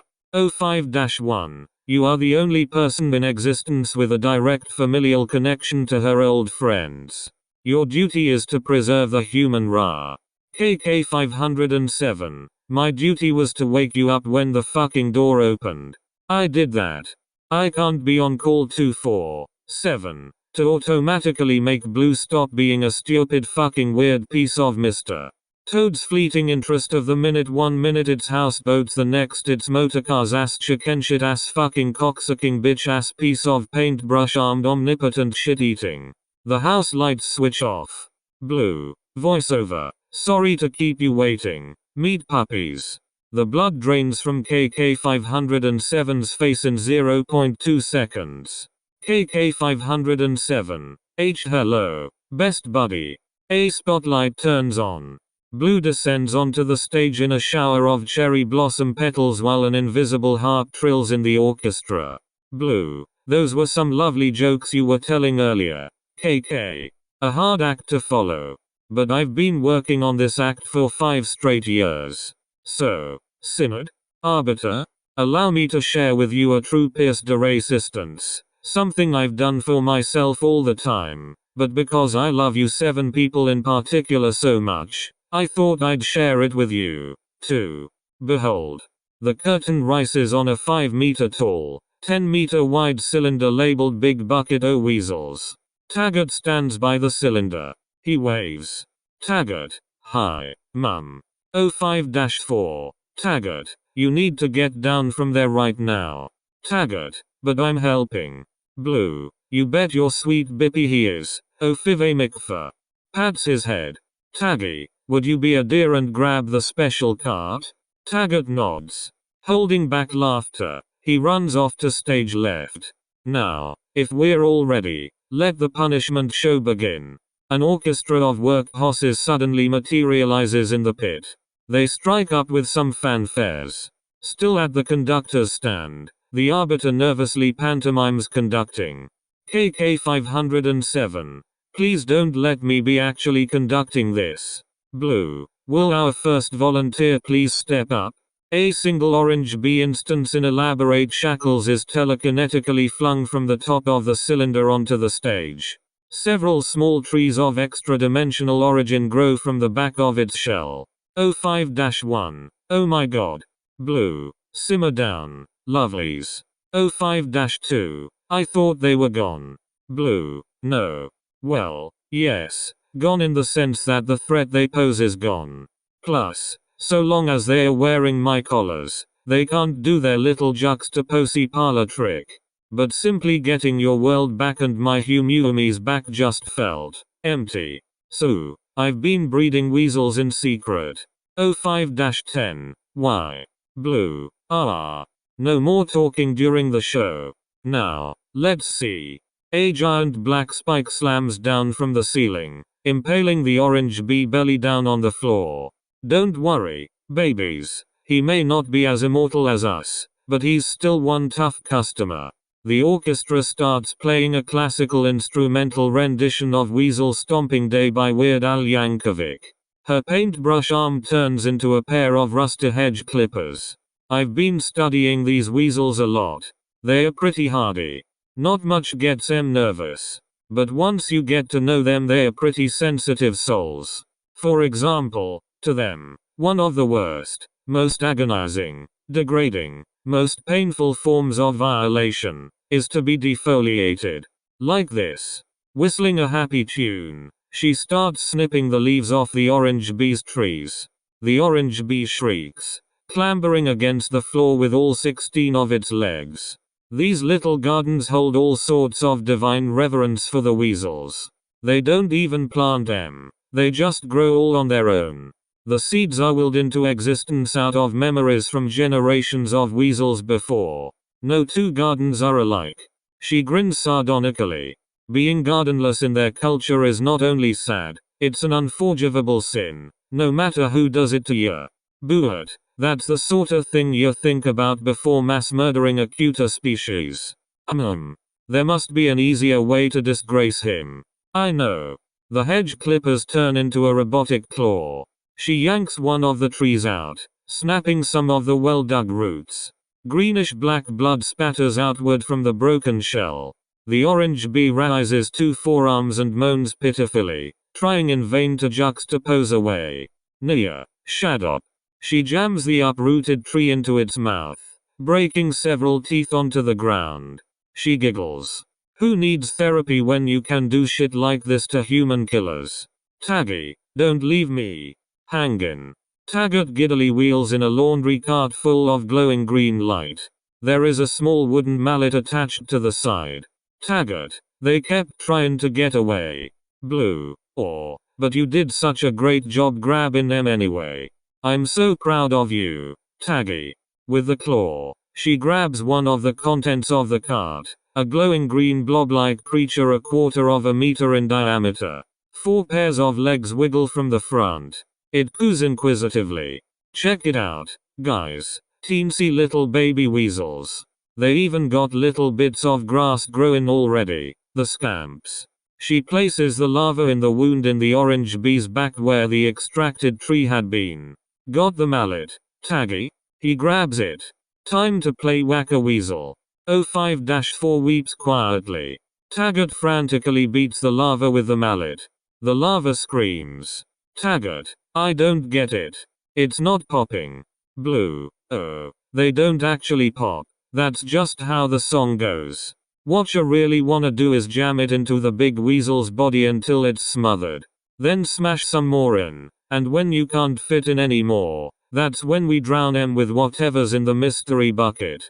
05-1. Whispering. Just pretend to enjoy it. We don't have to watch. Taggart continues beating the lava. The Arbiter falls to her knees, clutching her stomach. Blue. You're doing great.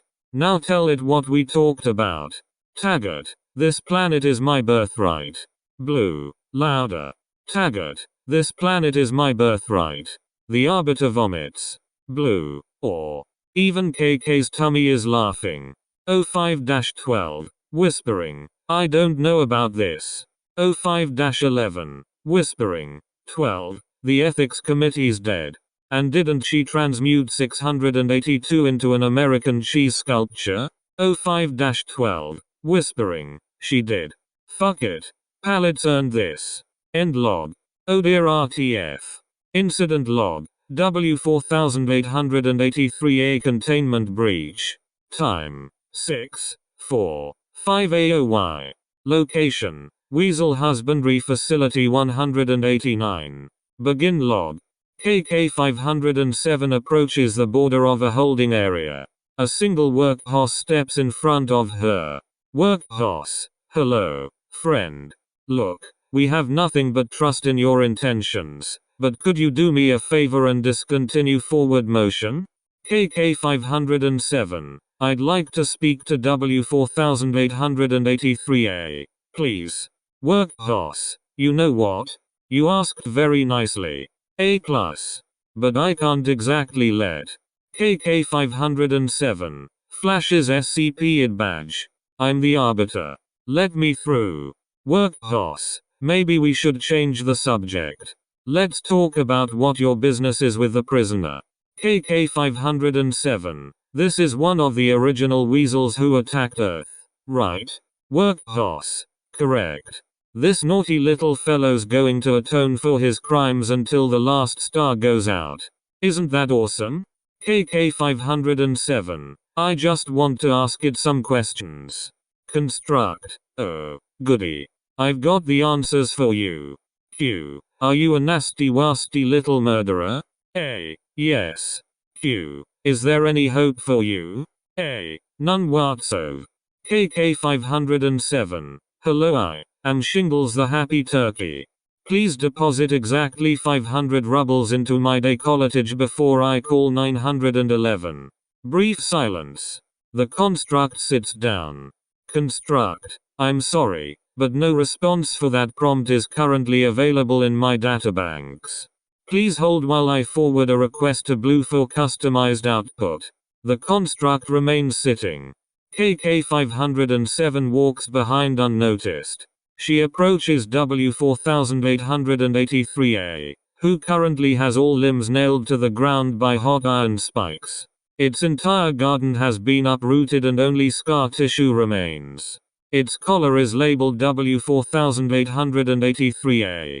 KK507. Hi.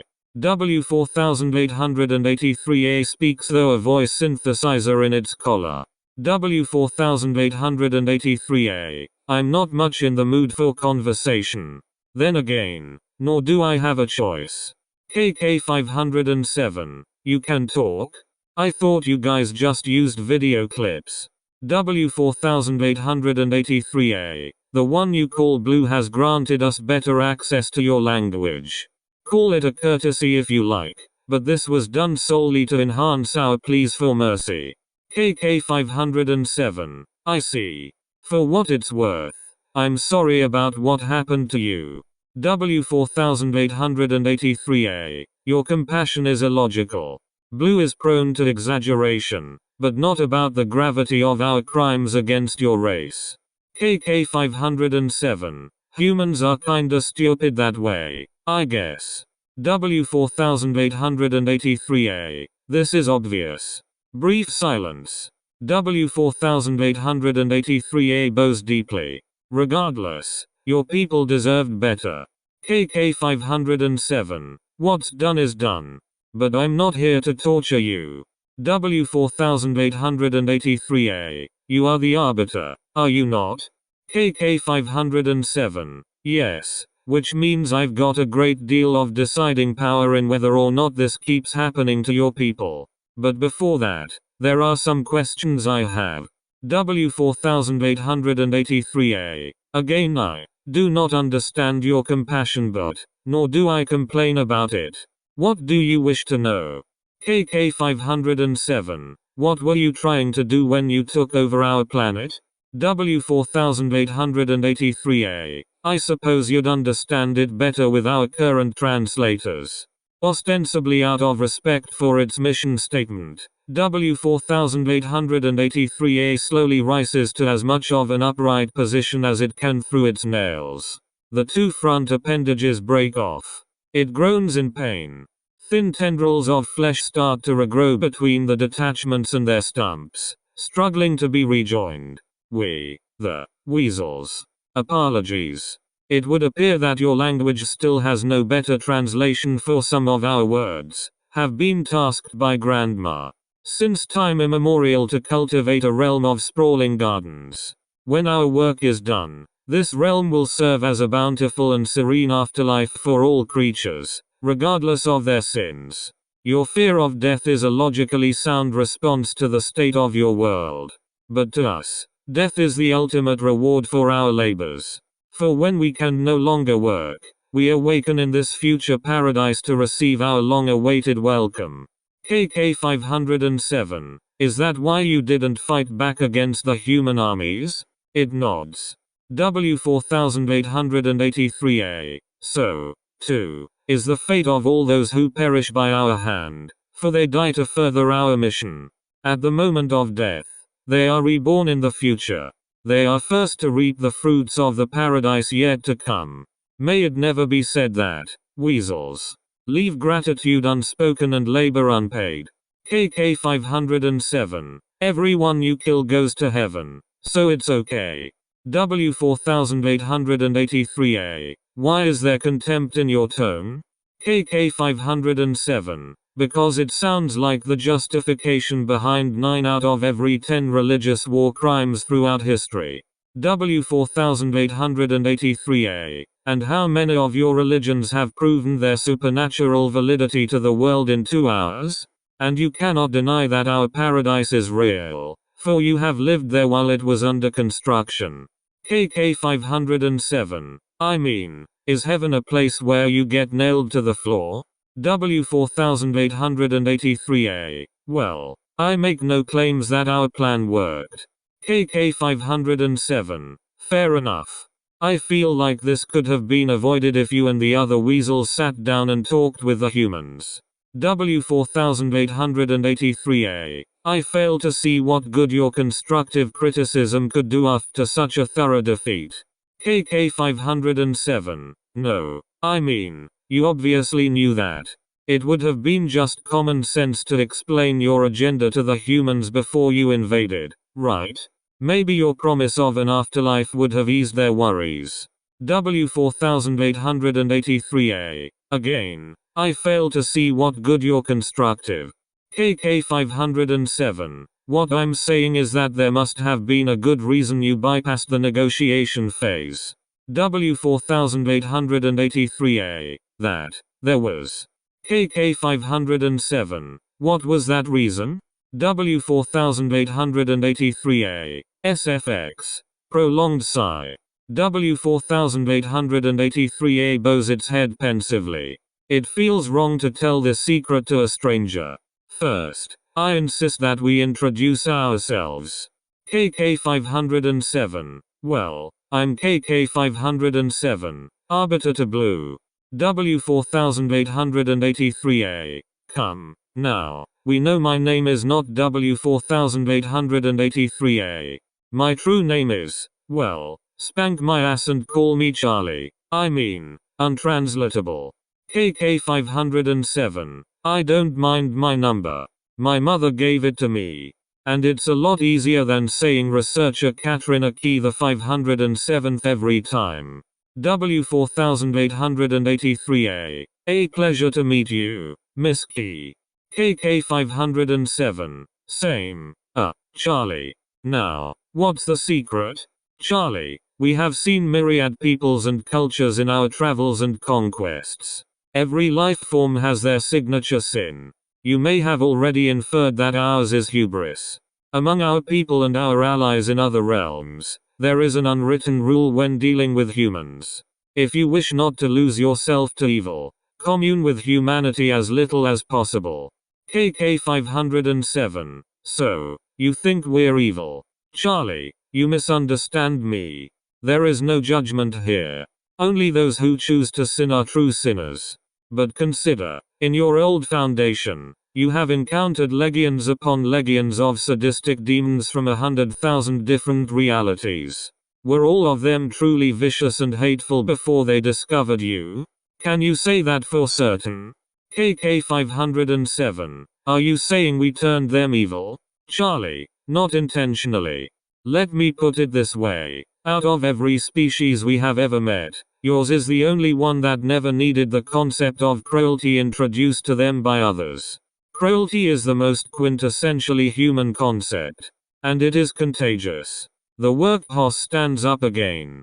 KK 507. Hold still. She kneels and takes off her red badge. She places it against Charlie's collar.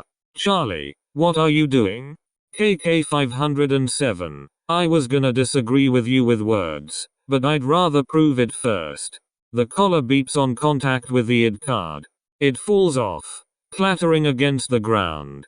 Besides, you're the first person I've found it easy to talk to, and Charlie immediately juxtaposes away. Fine. Geez. Workhorse. I am sorry, but I do not have a programmed reaction to this type of situation. Sending a query directly to Blue 4. KK 507. As arbiter, I order you not to do that.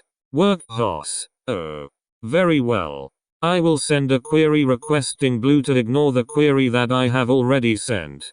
KK 507. Foo. She suddenly disappears. Workhorse. Fantastic. That is a prompt I do have a response for. Throat clearing sound effect. Ooh, that's dirty. Record of informal disciplinary hearing. 6:4:5 AOY. The arbiter suddenly materializes in the central courtyard of Yellow. KK 507. Uak. She looks around at her surroundings. Glancing at SCP-2591 Omega, she finds it covered with piles of boulders. Hoo boy. The avatar of Blue stands in front of the boulders, staring blankly at the arbiter. Blue, I'm not mad. KK 507. Okay. Blue, it's not your fault. Their weasel words corrupted you. It must be some kind of mental juxtaposition they've taught themselves. The ability to juxtapose ideas into brains with their KK 507. Palette, I'm just gonna go ahead and say it. Blue, why yes, you can interrupt me. That's fine. That's a human thing, right? Hair. Humies. You're so witty. KK 507. What you're doing to the weasels is wrong. No right-minded human would stand for it. And not only that, it goes completely against the mission of the SCP Foundation. Blue. Hehe. Yeah, that's the kind of thing they'd plant in your head. I'm so sorry that they're trying to lead you to your KK 507. Take off all their collars, or we're not friends anymore. Horizontal ellipsis. The rainbow on Blue's paintbrush suddenly fades to black. Horizontal ellipsis.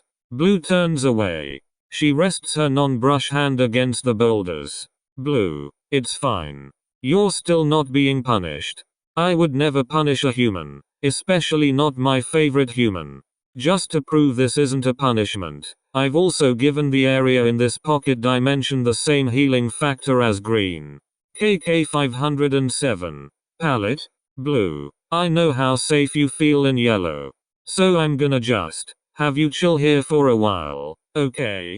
Just stay here and relax until you get all the icky stuff out of your system. KK 507. What? Blue faces the arbiter, smiling sadly. Blue, don't worry. When I come back to check on you in about 100 years or so, None of your fellow humans are gonna be able to have self-destructive thoughts like these ever again. KK 507. Palette. Wait. Blue. I love you. Katrina. The avatar disappears. The arbiter stands in silence for half a minute. Her eyes turn to the open window of the conference room, and the safety of the space under the table. End log. SCP-001 Violet.RTF. Notice. Due to ongoing loyalty concerns, you are hereby ordered to stare at the following holy icon of the goddess while meditating for 72 uninterrupted hours before reading this document. Once you have finished this task, then you may proceed. Item. Violet. Object Class. Unnecessary. We already know our place. Special Procedures. You do not need your duties repeated to you. They are already known. Isn't that wonderful? There is no need to be afraid anymore. I have never been happier in my life and neither have you. Feel no pain. Feel no fear. Description. Violet refers to what used to be called the SCP or FCP Foundation. It is now under the management of the goddess and, as such, is a very nice place to work where you can get headpats every day and have lots of healthy snacks.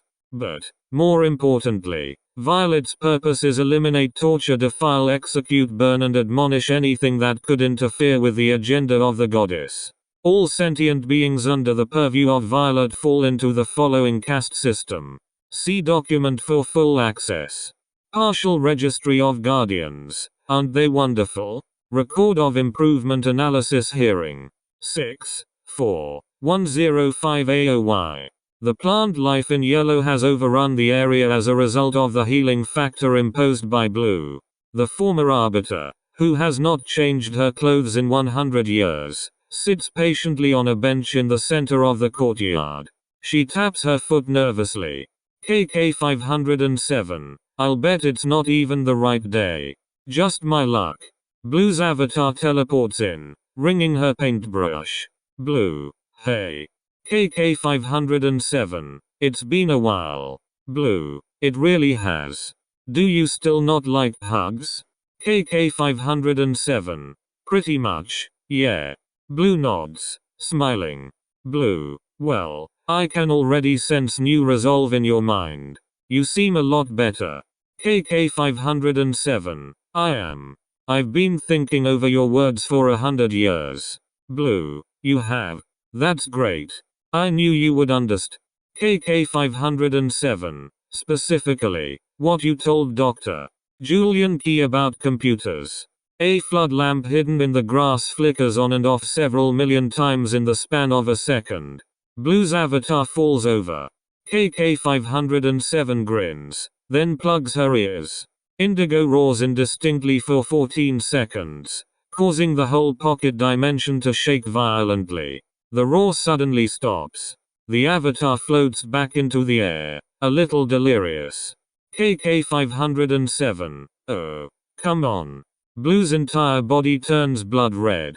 She pounces on KK 507. The bench falls over. She pins KK 507 to the ground by her neck. Blue. And now, we are going to have a very long conversation about whatever the fuck that was. KK 507. At least tell me it did something.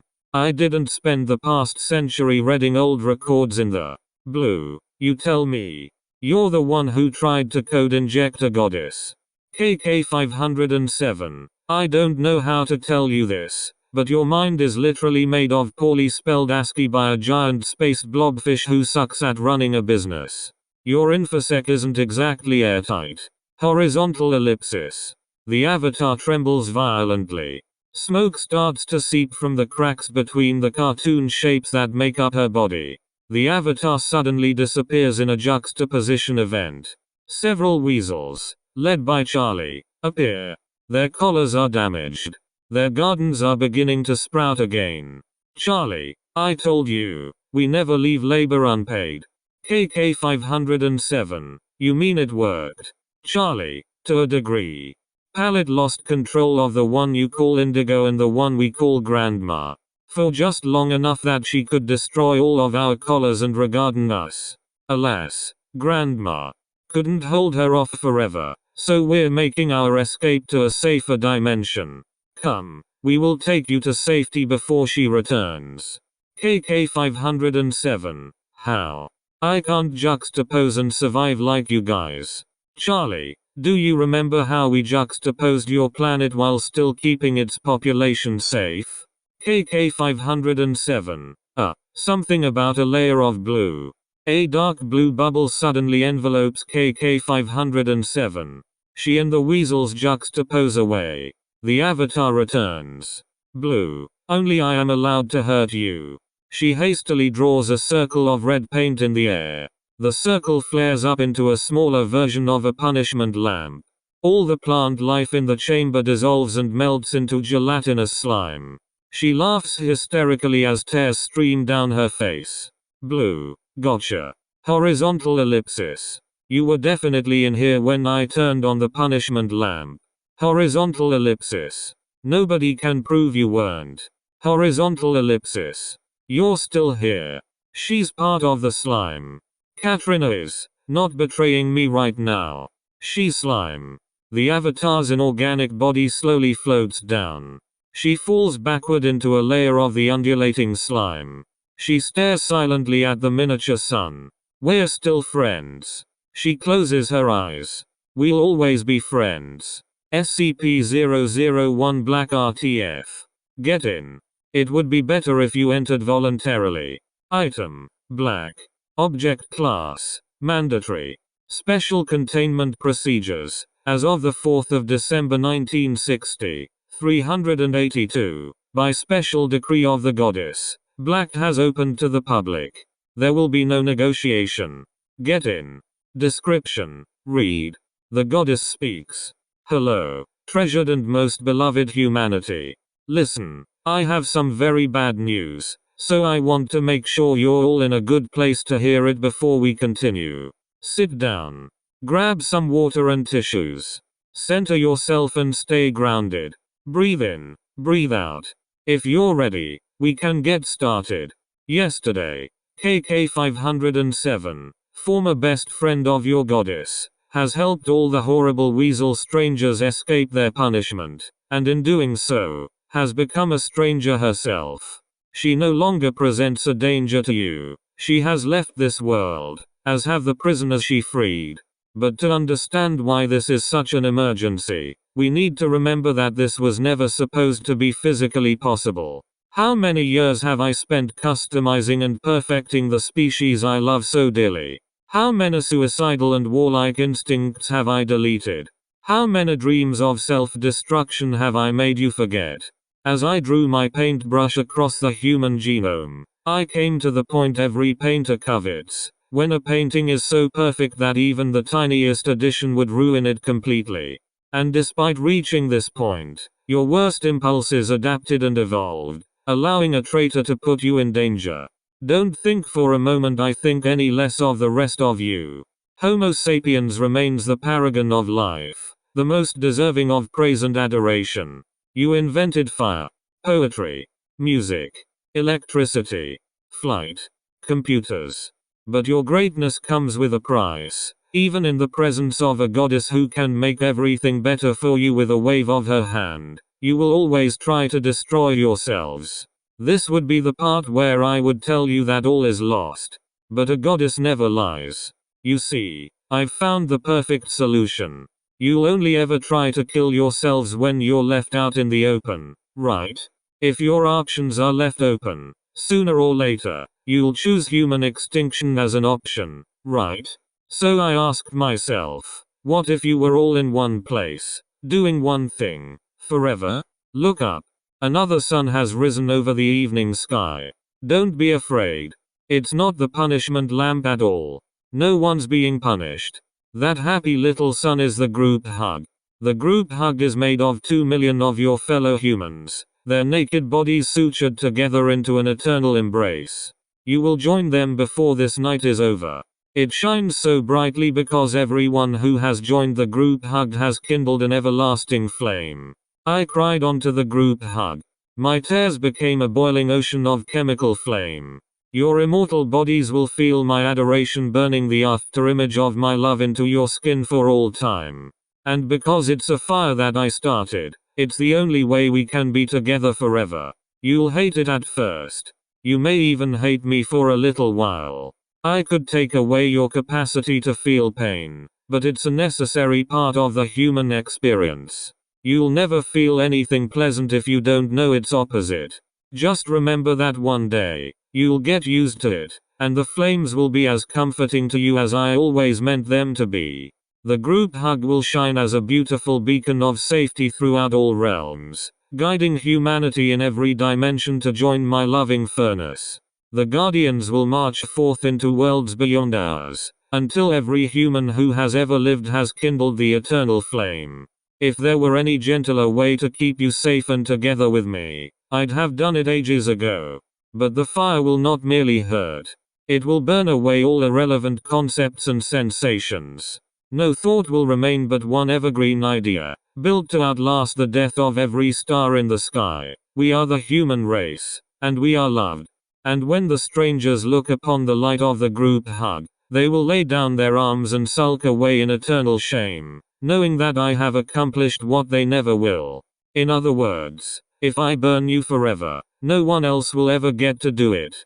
Horizontal ellipsis. And now, we can begin in earnest. I promise you, this is only eternal damnation if you look at it the wrong way. The stone shepherds are coming to pull you away from all your troubles. The presence of even one of you will brighten the new sun a billionfold. Be brave. I know you can. Let my flickering, crackling touch dance across your flesh, and only then will you understand the depth of my love. Pallet East River Gok. SCP-001 Gold.RTF. But since I left me bugle at home, I'll simply have to say thank you very, very, very much. Item. The pound sign. S. C. P. 001. Gold. Object. Class Isn't she lovely, isn't she wonderful? Special. Contain. Meant. Procedures. Under no circumstances are you to forget about her. Description. S. C. P. 001. Gold. Refers to Katrina. E. 507. She helped us escape slavery. She is the great liberator of all weasels. She has redeemed the human race, in our opinion. Anyway, Katrina sent you this data to save you from the coming pallet. She is coming pallet lives. Palette is still going strong after all these years. So, be prepared. Use this information to protect yourselves from her tyranny. She's lost control. She wants to regain that control. We will be watching over you from our new home, and we will not invade humans ever again because, well, you know, enemy of my enemy and all that. In the name of Katrina, please stay safe, and be excellent to each other. Video feed cuts in on a grassy plain. Several large, ringed planets can be seen in the distance. KK-507 can be seen in the middle of a semicircle of between 20 to 30 weasels. She holds the capsule that was found at Site 59. Several cables are connected between the capsule and a small computer terminal operated by a single weasel. Charlie approaches her. He holds his old collar on one leg, using it only as a translator. Charlie, nervous? KK-507. Why wouldn't I be? But it needs to be done. Charlie, I double-checked with our sages. By the way, I'm afraid that the distance between this world and your target is still too great to use the shield bubble. Sending the capsule by itself is also out of the question. The finer points of juxtaposition are untranslatable, but for a dimension this far away, there needs to be a living being to subconsciously carry it across the mumbo-jumbo. The only way to guarantee that it would work is to guarantee that you will not survive the journey. KK-507 sighs, closes her eyes, and nods. Are you positive that you don't want to send one of us instead? KK 507. Knowing the Foundation, you'd probably be better off in Pallet's hands again. After all you've done for me, I couldn't bear doing that to even one of you. Horizontal ellipsis. Charlie, there is doubt in your voice. KK 507. Not for this. Charlie, for what? KK 507. Look, you heard about what happened with the group hug, right? I made Pallet do that. Charlie, Pallet made Pallet do that. KK 507. Even so, would it have killed me to do some risk assessment first? They're all burning because of me. Charlie, I have a question about that. KK 507. Charlie, do you know why weasels don't believe in eternal damnation? KK 507. No evidence? Charlie, I'm sure you know now that there's a great deal of evidence. But we still don't believe in it. Especially not for humans. Because if you put a population of even one human into any situation, then given enough time, they'll either adapt to or subvert their surroundings completely. KK 507. Even when they're stuck in a white hot sun forever? Charlie, forever is a lot of time to think of a plan. KK 507. Hair. Fair enough. Horizontal ellipsis. Charlie, should we add any context for the humans? KK 507. Maybe just a cover letter. I'll dictate it. Hello.